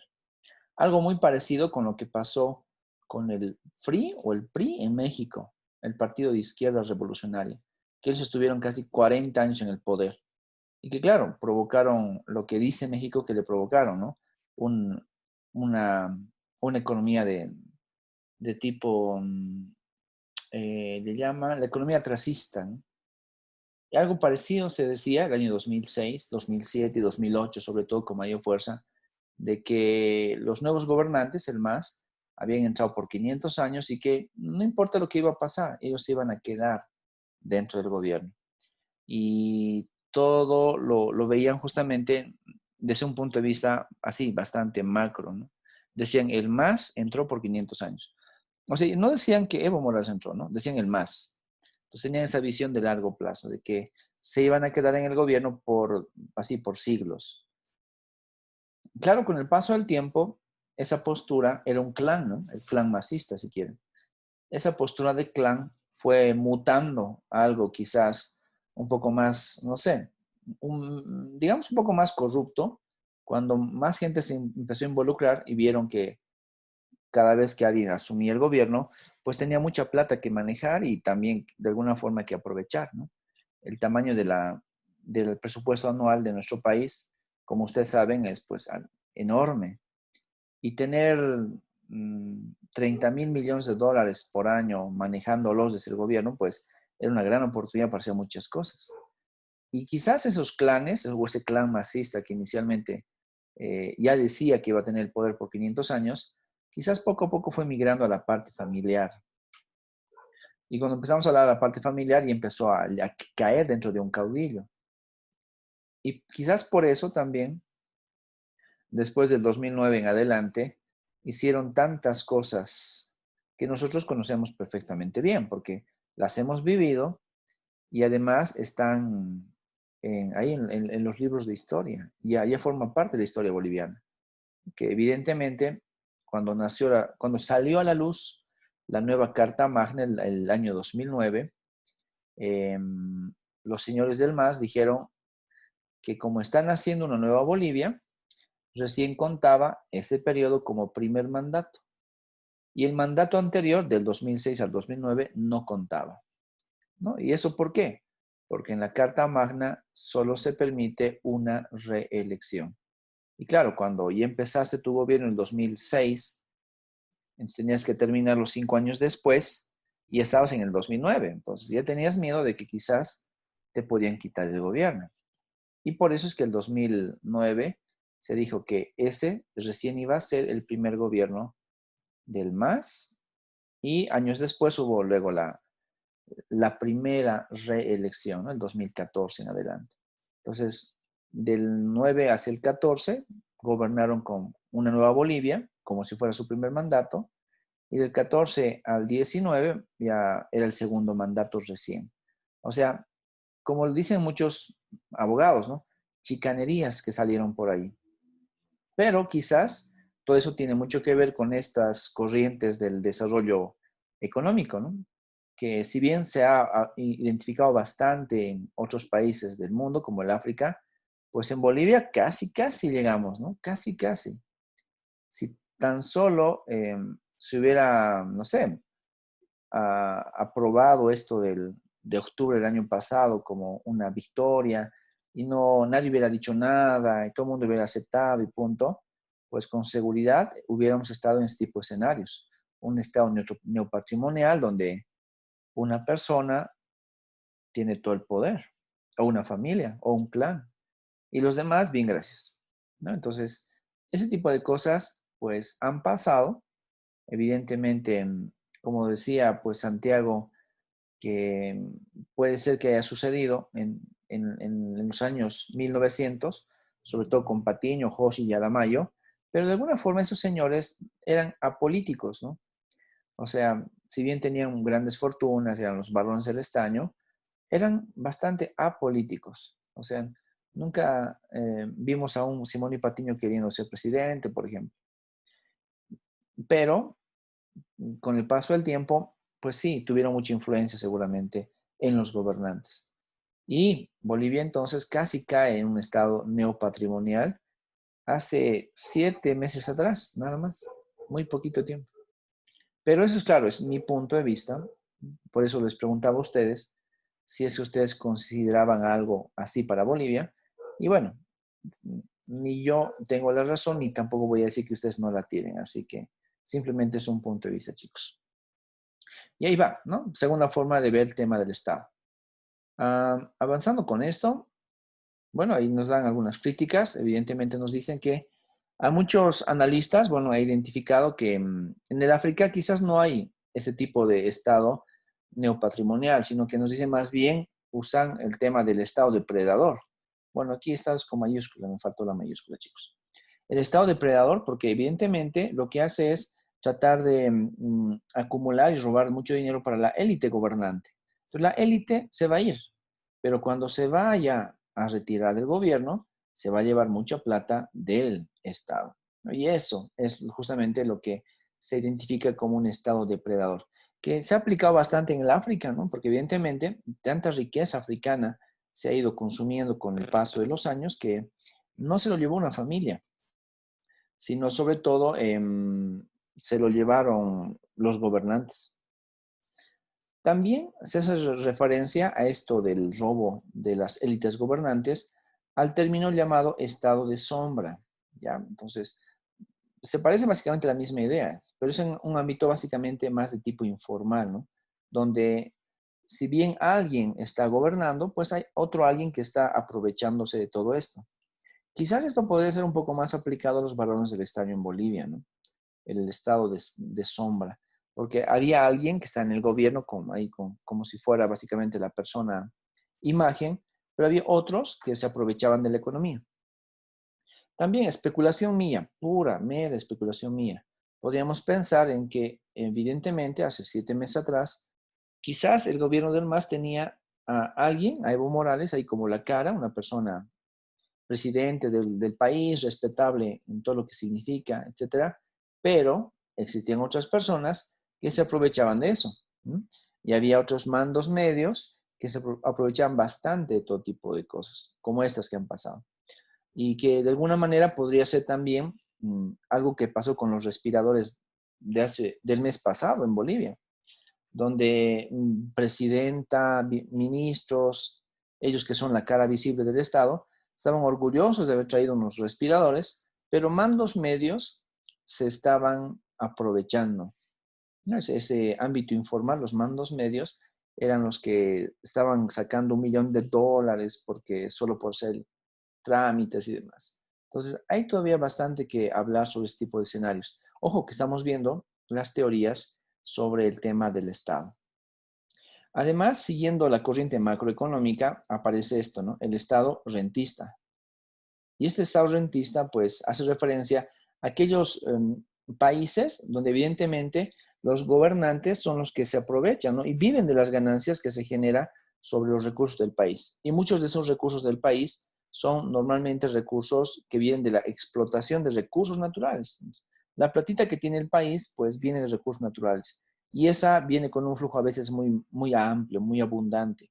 Y esa abundancia apoya, ¿no?, a ciertas élites en algunos periodos. Quizás eso podría darse también o hacer referencia a lo que sucedió antes del gobierno del MAS. Por ejemplo, al gobierno de Goni. Gonzalo Sánchez de Lozada y su cúpula, evidentemente tenían también mucha cola que se les puede pisar, y ellos sí tuvieron algún tipo de ganancias generadas porque estaban en el poder. Por ejemplo, seguramente algún día podrán leer, chicos, o si es que lo leyeron, recuerden, Gonzalo Sánchez de Lozada era dueño de una mina en Potosí, ¿no?, la mina de Porco, cerquita a un complejo estatal, el complejo Carachipamba, donde todo el mineral que salía de la boca mina, pues era limpiado y procesado en el complejo ese. Y luego salía el mineral limpiacito para ser exportado con un valor muchísimo más alto, ¿no?, que si solo fuera piedra. Entonces, el expresidente boliviano, Gonzalo Sánchez de Lozada, igual, se aprovechó de ser presidente y era básicamente un gran potentado minero. Por algunos periodos de tiempo fue el hombre más rico de Bolivia también, en los años 90. Y es porque, claro, gracias a su postura, pudo ser una élite gobernante y una élite pudiente. Otra élite pudiente de los años 90, pues también es el señor Doria Medina, ¿no? Él era ministro de Economía en los años 80 y también fue ministro de varias carteras en los años 2000 sobre todo, y 90 y 2000 en realidad, y él pudo comprar a un precio muy bajo su empresa cementera, que años después, bueno, la vendió y le permitió tener muchísimo más dinero. Pues ahí vemos que evidentemente las élites se aprovechaban de alguna manera, ya sea directa o indirecta, pues se aprovechaban de la economía de los países. Así que ese estado rentista quizás explica mucho de la vida de nuestro país. Y de alguna forma, vamos al último punto, ¿no? Desde los 60 sobre todo, hay una última corriente sobre la teorización del Estado que nos dice que, bueno, pues hay una teoría feminista que ha generado varios contrastes. Y esa teoría feminista evidentemente nos dice que hay mucho poder masculino dentro de los órganos de decisión. Por ejemplo, el presidente casi siempre ha sido hombre. Los ministros normalmente son hombres. Los senadores normalmente son hombres. Diputados normalmente son hombres. O sea, todos normalmente son hombres. Ver una mujer es muy raro. Y por eso es que el poder es evidentemente masculino. Y se habla de un Estado patriarcal, ¿no? Del Estado patriarcal. Otra vez Estado con mayúscula aquí, chicos, por favor. Entonces, hay otra postura ahí que nos explica que evidentemente el Estado quizás es todavía muy patriarcal y de alguna manera ese Estado patriarcal podría estar relacionado también con ámbitos de, no sé, corrupción y demás. Tal vez es más fácil, ¿no?, tener este tipo de escenarios si es que todos son hombres y se entienden. O, no sé, pensando en voz alta, quizás desde el punto de vista de los feministas, el que sean todos hombres, pues ya vulnera las libertades del resto de las personas. O sea, ¿por qué no incluir a las mujeres como parte de los órganos de gobierno, los órganos de decisión? Y claro, Bolivia sí tuvo un muy buen aporte, ¿no? Ustedes recordarán, chicos, que hace no muchos años, como 4 o 5 años atrás, Bolivia renovó la mitad, renovó gran parte de su plantel de ministros y la mitad de los ministros eran hombres, la otra mitad eran mujeres. Fue una gran noticia, pero también luego uno empezó a preguntarse, y pues, ¿quiénes eran esas personas? Y algunas personas, me refiero al tema de las mujeres, y no es porque esté en contra de la idea, pero algunas mujeres quizás no tenían algún perfil suficientemente elevado como para asumir ciertas carteras de Estado, ¿no? Pero bueno, ahí se dio. Luego, con el paso del tiempo, ya ahora es bastante más común, muy común, el tener ministras mujeres en gran cantidad, ¿no? Y Bolivia, por lo tanto, rompió esa barrera de tener eminentemente hombres en el poder, y actualmente hay muchas mujeres en el poder. Y claro, no me refiero a la presidenta, sino me refiero sobre todo a aquellos que son elegidos, como por ejemplo los parlamentarios y también aquellos que son elegidos a dedo, pero son elegidos, por ejemplo, los ministros y ministras. Entonces, hay algo que hablar también sobre el tema del Estado desde el punto de vista patriarcal, como una respuesta, ¿no?, a un problema, a un grito feminista de esos años 60 sobre todo. En algunos casos, bueno, hablan también sobre un Estado débil, ¿no? Teorías del Estado son muchas. ¿Y qué significa un Estado débil? Pues es aquel Estado que es incapaz, ¿no?, de aislarse con éxito de los intereses creados dentro de la sociedad. Es que a veces el Estado quizás se deja llevar mucho por lo que dice la sociedad. Se supone que el Estado lo conforma la gente que ha sido elegida por la sociedad. O sea, me voy al tema del parlamento sobre todo, chicos. Nosotros hemos votado en algún momento para definir parlamentarios, ¿no?, los senadores y los diputados. Y se supone que ellos nos representan a toda la sociedad. Por algo nos hemos dividido en circunscripciones. Cada circunscripción tiene su diputado y cada ciertos grupos de circunscripciones tienen su senador y demás. Entonces, estamos representados en el Estado a partir de esos individuos. Pero si bien ya estoy representado, ¿será que como sociedad yo tengo poder y puedo hacer lo que quiera con el Estado? A veces pasan. Bolivia en los últimos años tuvo un parlamento bien conformado, con 230 individuos dentro del parlamento, diputados y senadores.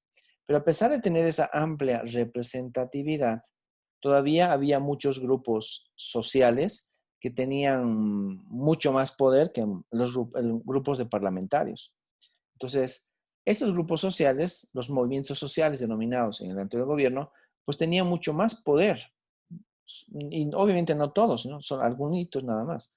Como por ejemplo los Bartolina Sisa, de alguna forma los propios chapareños con lo que es sus 6 federaciones de productores de hoja de coca y algunos más, que ellos tenían intereses, ¿no?, muy particulares y cuando querían podían provocar una política a su favor.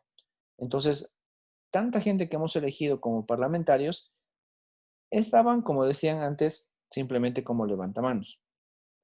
¿Y quiénes eran los que gobernaban el país? Pues los denominados CONALCAM. Y ese CONALCAM, pues, es justamente los grupos afines al gobierno, ¿no? Las Bartolinas, las centrales únicas, los de la COP y otros más. Entonces, teníamos básicamente un paralelismo en tomas de decisiones. En vez de que el Parlamento sea quien ayude y dirija al primer poder, o sea, el poder ejecutivo, pues eran más bien los movimientos sociales los que le decían qué hacer, cómo hacer y dónde hacer. Entonces, ahí se definió justamente un estado débil. O sea, Bolivia también pudo haber tenido un estado débil. Y esa suavidad justamente se ha ido expresando de varias formas, ¿no? Por ejemplo, un estado débil es normalmente catalogado como un estado populista. En los años 80, Bolivia tuvo grandes periodos de estados débiles. ¿Por qué motivo? Porque el Estado hacía lo que la sociedad quería. El año 82, por ejemplo, la sociedad quiso que le paguen un segundo aguinaldo y el gobierno dijo, ok, amén, lo hacemos. Querían que haya más vacaciones, ok. Querían que le suban los sueldos y el Estado decía, ok, de acuerdo, está bien. Entonces, ese gobierno populista evidentemente tiende a ser un Estado débil porque hace caso mucho a la sociedad en vez de ordenarla, organizarla, protegerla, orientarla, etc. Se la pasa simplemente cumpliendo órdenes. Y ni siquiera de toda la sociedad, sino simplemente de algunos grupos de la sociedad, ¿no? Y esa es otra forma de identificar a los estados. Y claro, ¿qué tiene que ver esto con el desarrollo internacional? Pues evidentemente un país rico no va a tener un estado débil.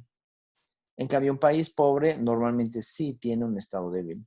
Entonces, la teoría del Estado explica muchas realidades del desarrollo internacional actual. Y bueno, pues eso es lo que podemos decir del Estado, de cómo es que este ha ido evolucionando con el paso de los años. Un breve resumen de lo que sucede sobre las líneas de definición y explicación de lo que es el Estado. Pero también, no se olviden, el punto 5, el subtítulo 5 que lo estamos viendo, habla sobre el mercado. Y uno de los elementos fundamentales del mercado, sobre todo, es esta palabra, la globalización. Y pues la globalización es un fenómeno que se ha ido dando con bastante fuerza en los últimos años. Básicamente, la globalización es tan fuerte que en los últimos 30 años ha provocado que muchos países inclusive tengan políticas que se han obligado a reducir, ¿no? Algún país en algún momento pudo haber puesto un arancel, pero porque estamos hablando de un entorno globalizado y lo que yo te vendo, alguien más me puede vender, etcétera, y la relación de comercio es de ida y vuelta por todo lado, pues eso ha provocado después que el gobierno tenga que asumir una reducción de aranceles, reducción impositiva. Porque si bien yo pongo aranceles, quizás el otro país también me los va a poner. Y como es un mercado globalizado, todos nos conocemos, todos aplicamos las políticas similares y todos nos podemos perjudicar o apoyar. Entonces, ese tipo de escenarios, sobre todo con los aranceles, controles de capital y demás, han ido masificando la idea de la globalización. Todavía veíamos esto, ¿no? Lo que discutíamos antes, el tercer mundo, primer mundo y lo que es el segundo mundo, que ya dejó de existir hace muchos años atrás, pues a pesar de que seguíamos identificando que existía todavía esa diferencia, de alguna manera la globalización ha empezado a reducir estas disparidades, ¿no? O sea, teóricos ortodoxos, antiguos, siguen definiendo dos bandos, pero la globalización no, ¿no? La globalización más bien dice que todos forman parte de un mercado global. Y esa globalización, evidentemente, ha provocado que inclusive países como la China, que antes eran de tipo comunista, poco a poco vayan migrando a ser países de tipo capitalista, porque su participación en el mercado y el hecho de que permiten que los capitales privados sean los priorizados dentro de la economía china, pues ha provocado que evidentemente sean un muy buen ejemplo de una economía capitalista. Entonces, la idea fundamental de un mercado pues, implica muchas cosas, ¿no? Que evidentemente tenemos que modernizar los mercados. Y esos mercados tienen que empezar a crecer. Y el crecimiento y modernización de los mercados es responsabilidad de todos.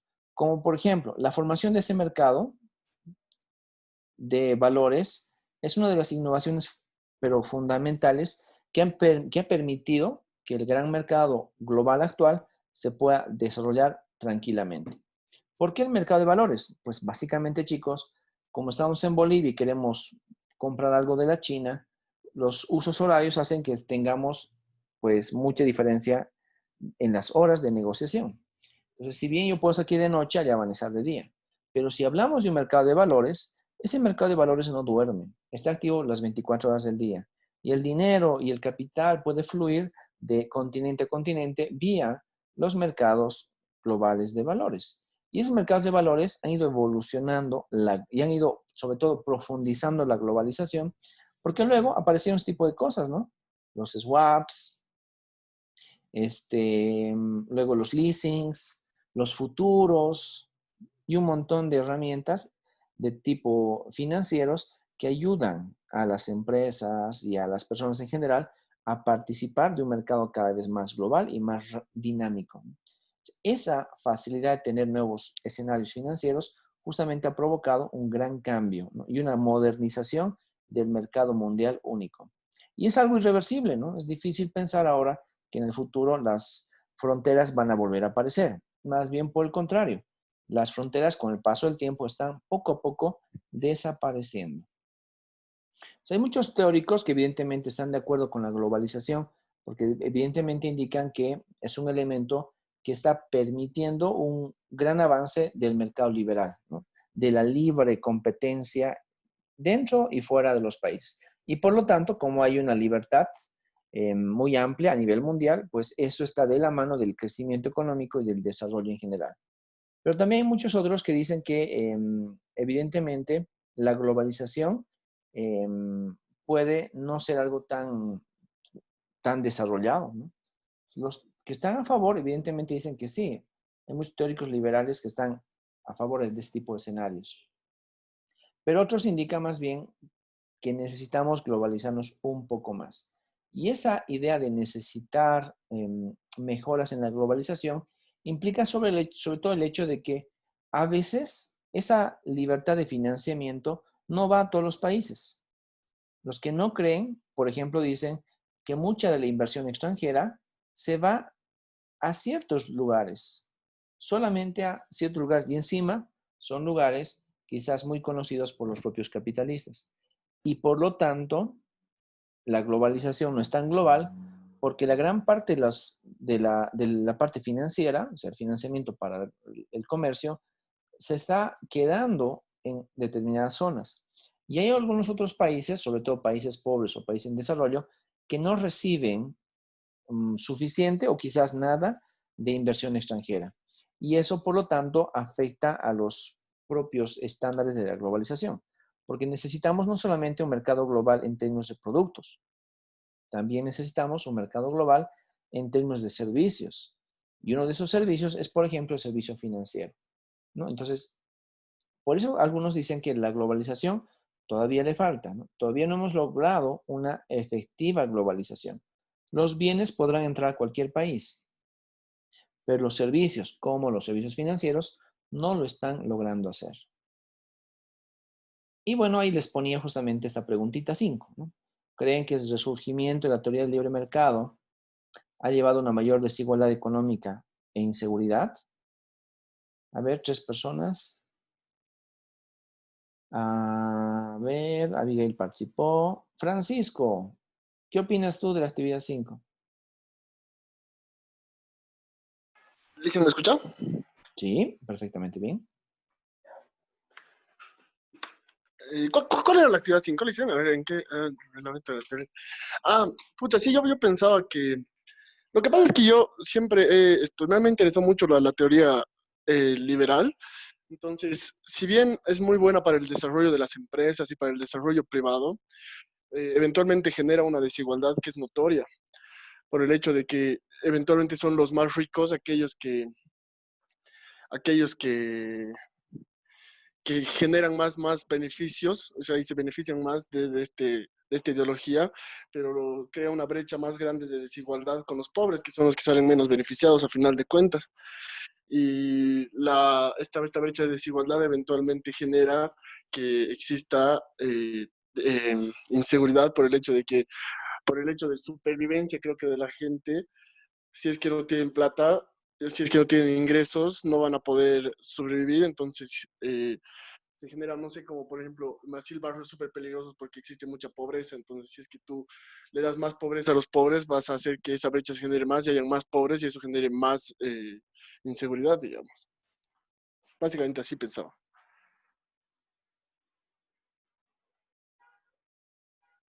Que perdón, estaba hablando con el micrófono en off. Ok, lo que te decía entonces, tú estás a favor de que sí hay mayor desigualdad entonces. Sí, Ya. eventualmente es claro. O sea, igual siempre que estudias la teoría del libre mercado, Ujú. siempre genera una brecha de desigualdad desde los puntos que tú veas. Entonces Ya. eso es algo negativo, pero creo que sí es la salida para el desarrollo de las economías. Yo soy una persona que está bien siempre a favor del libre mercado, la verdad. Ah, ya. Ok, gracias Francisco. Nicole Carrillo, ¿qué opinas tú? Igual pienso, dicen que genera más desigualdad, porque es como igual, solamente viendo el mercado de valores y de capitales, o sea, se fugan los capitales y adiós, pero algo así. Y, o sea, yo creo que como que igual los países ricos se aprovechan de los pobres. Es como que, o sea, yo puse en mi respuesta algo así como que nos compran, digamos, materia prima, que eso sí, obviamente nos beneficia, pero después no, porque esa misma materia prima es procesada y no las venden como productos terminados. Entonces es como que estamos perdiendo igual harto. O sea, yo igual estoy a favor y en contra, o sea, pienso que igual es negativo.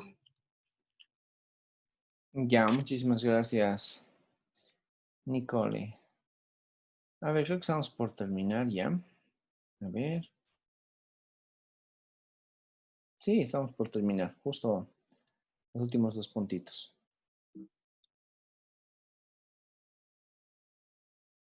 Bueno, entonces, evidentemente es difícil encontrar, sobre todo en teorías de desarrollo internacional, que la globalización no esté generando mayor desigualdad? Porque la mayoría de las personas piensa que sí. Y es más, se puede demostrar en que sí hay desigualdad. De que exista inseguridad, pues eso también puede ser algo discutible, ¿no? Quizás tenemos mayor certeza en que hay mayor desigualdad, pero quizás es un poco difícil de afirmar de que tenemos mayor inseguridad, porque la inseguridad pues, puede ser vista desde varios puntos de vista, desde varios enfoques, ¿no? Los enfoques evidentemente pueden no ser coincidentes de uno a otro cuando hablamos de inseguridad económica. Por ejemplo, la inseguridad hace referencia al hecho de que quizás lo que produzcas hoy no te sirva para el mañana, o la inseguridad económica también tiene mucho que ver con el hecho de que quizás tu mercado es tan volátil que ahora puede estar funcionando, pero mañana ya no. O que quizás va a venir alguien que te va a hacer frente en el mercado y la competencia va a ser muy fuerte y te va a sacar del mercado. Entonces, el hecho de esa inseguridad económica todavía no está tan plenamente desarrollado, pero sí hay varios puntos de vista, ¿no? Y ustedes también seguramente tienen los propios, ¿no? De afirmar que existe o no inseguridad económica, si es que esta inseguridad puede ser a nivel macro, a nivel micro, o quizás es una inseguridad en general, ¿no? De que la globalización provoca que seamos más vulnerables a cualquier tipo de escenarios, ¿no? Y no solamente económicos, también la inseguridad en sentido general, ¿ya? Así que ahí va la actividad 5 más o menos, ¿no? Coincidiendo con lo que decían justamente sus compañeros Francisco y Nicole. Ok, ahora vamos con lo último. Bueno, básicamente ahora vemos nosotros que de alguna manera esa polarización que hemos discutido en la vinculación del Estado con el mercado, pues ha tenido también mucho que ver con la historia. En los años 45 en adelante, evidentemente el mercado empezó a desarrollarse y el Estado también. Con el paso de los años, el mercado se volvió cada vez más global. Ahí aparece la globalización y su fuerte impulso en los años 80 en adelante. En cambio, el Estado empezó a tener una mayor diferencia en los 70 y en los 80 alguien ganó, ¿no? En el 89 sobre todo, el Estado de tipo capitalista fue el que ganó. Y todos los otros enfoques de Estado que hemos ido revisando, pues si bien no ganaron, pues de alguna forma sí formaron parte de la historia de evolución de ese tipo de elementos. Y por eso es que la vinculación entre Estado y mercado ha sido bastante misceláneo, ¿no? Es como una mistura, o sea, muy diferente para cada país y para cada periodo de tiempo. No hay una relación directa o correcta como lo indica aquí, sino que las relaciones han sido bastante diversas. Y esos son elementos justamente que nos llama la atención. Y de país a país y de tiempo a tiempo, esas relaciones van a ser muy diferentes. Cosas en común, algunas que aparecen por ahí, pues sí, hay cosas, por ejemplo, como la propia década de los 80, que para muchos países latinoamericanos fue denominada la década perdida, la década de los años 2010 en adelante, que para muchos países ricos y en desarrollo, pues fue una década de auge y crecimiento, casi todos los países crecieron, y por lo tanto los estados se modernizaron y los mercados estuvieron a la par. Entonces, en algunas circunstancias muy pequeñas en el tiempo, pero sí hay algún tipo de relación muy fuerte. Pero en el resto depende del dominio histórico que tengan ustedes para poder representar los contextos, chicos. ¿Ya? Ese es el punto, entonces, aquí llegamos en la vinculación y el estudio del Estado y el mercado para el desarrollo internacional. Y el último punto que vemos es este, ¿no? Instituciones y sociedad civil. Y para esto, pues, la idea era recordar lo que nosotros entendemos por instituciones, ¿ya? Que muchas veces se los he repetido. Las instituciones, chicos, son las reglas del juego. ¿Ya? Entonces, básicamente son reglas del juego que las diseñan las personas, ¿no? Nosotros mismos somos los que diseñamos las reglas del juego. ¿Y por qué las diseñamos? Pues porque así nos hemos quizás acostumbrado a vivir y esas costumbres son justamente nuestras reglas. Y todas estas reglas, por lo tanto, pueden ser de dos tipos, ¿se acuerdan? Las tipo formales y las informales. Las formales normalmente vienen con leyes, normativas, reglamentos y demás. Y las informales son sobre todo comportamientos, ¿no? Formas en las cuales las personas se comportan en general, ¿no? Códigos de conducta. que las personas se imponen. Y claro, se lo imponen desde un punto de vista social también. No es que voy a yo comportarme como a mí me da la gana y punto. No, sino que nos comportamos en el marco del lugar donde nosotros vivimos. Por ejemplo, hay sociedades donde sus códigos de conducta implican o sea, manejar los saludos de una forma bastante hasta ceremoniosa, ¿no? ¿Alguna vez vieron cómo se saludan los japoneses? Pues hace una ceremonia para saludarse, inclusive para presentarse entre sí, y es más interesante cuando ya te conoces con alguien. Si tú eres un empleado y el otro es un jefe, ambos se saludan, pero por códigos de conducta, el empleado se agacha más.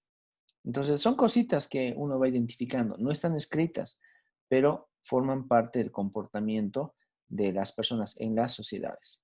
Entonces, esa es la idea básica de lo que son las instituciones. Y la pregunta para ustedes era si están de acuerdo con la definición, ¿no? Y si esa definición es concreta, pues ¿cómo ustedes, dice, dónde dejan, ¿no? O sea, cómo ustedes podrían interpretar al Estado o a la empresa dentro de la definición de instituciones? Y estoy seguro que normalmente han pensado en el hecho de que una empresa es una institución, pues, porque una empresa es una forma en la cual las personas se organizan para producir cosas. Y hay un jefe, hay un supervisor, hay unos empleados, y todos esos son instituciones de tipo formales. Y el Estado es la gran institución dentro de un país, porque el Estado es el todo, es la organización de todas las instituciones. Y evidentemente el Estado también es una regla del juego. Hay estados árabes, que los hemos discutido bastante, y estados no árabes, ¿no? Que también hemos hecho referencia bastante a esos. Y tanto estados árabes como estados no árabes tienen instituciones muy diferentes. A pesar de que son estados, pues su forma de trabajo y de gobierno es muy diferente. Y luego decíamos, ok, si las instituciones son todas las reglas del juego que se ponen las personas para vivir en una sociedad, entonces, ¿qué será la sociedad civil? Y al hablar de sociedad civil decimos que son la totalidad de instituciones, ¿no? Tanto formales como informales, que están relacionadas con producciones y además no tienen un carácter gubernamental ni tampoco familiar. Entonces, la sociedad civil hace referencia en este caso a los sujetos, ¿no? A los individuos que forman parte y ejecutan las instituciones. Y ahí les ponía justamente la pregunta, ¿no? ¿Están de acuerdo con esa definición de lo que es la sociedad civil? O quizás, y además, por ejemplo, deberían incluirse los partidos políticos dentro de esto que es la sociedad civil. Entonces, ese tipo de escenarios ya eran, digamos, para que lo analicen ustedes, pero que diferencian sobre todo la actividad 6 con la actividad 7, ¿no? La 6 es eminentemente, digamos, retórica, ¿no? Es cómo identifico yo una sociedad, no, perdón, cómo identifico yo una institución y cómo esa institución, formal o informal, aparece. En cambio, la sociedad civil son las personas organizadas y las personas son los sujetos, los individuos que hacen que las instituciones funcionen. ¿Ya? Así que, miren, como dice, incluye inclusive el sindicato. Ok, se incluye un sindicato, ¿por qué no un partido político? ¿Ok? Y ahí va. Y este es su examen, chicos. ¿Preguntas? ¿Comentarios? ¿Aclaraciones? ¿Dudas, chicos?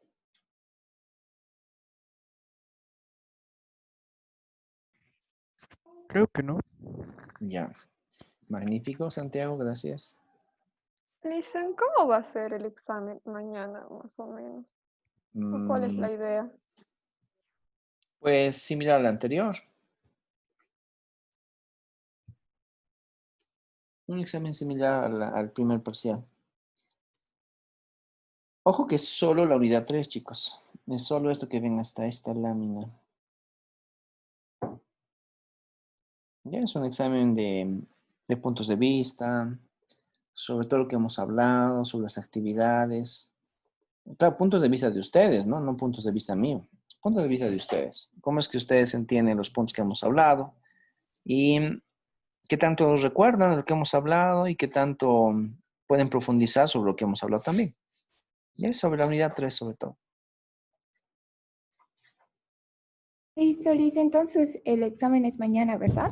Sí, mañana haremos el examen, chicos. Así vamos a tener más tiempito para organizarnos para más adelante, porque la fecha igual coincide con mañana como fecha tentativa de examen segundo parcial. Ok, jóvenes. Quedamos en eso entonces. Gracias, Licen. Hasta mañana, Gracias, chicos. Lice. Nos Que les vaya vemos. muy Gracias, bien. Lisa. Gracias, Hasta mañana. Lice. Licen. Hasta Chao, luego. chicos. Hasta luego. Mañana. Chao, chao.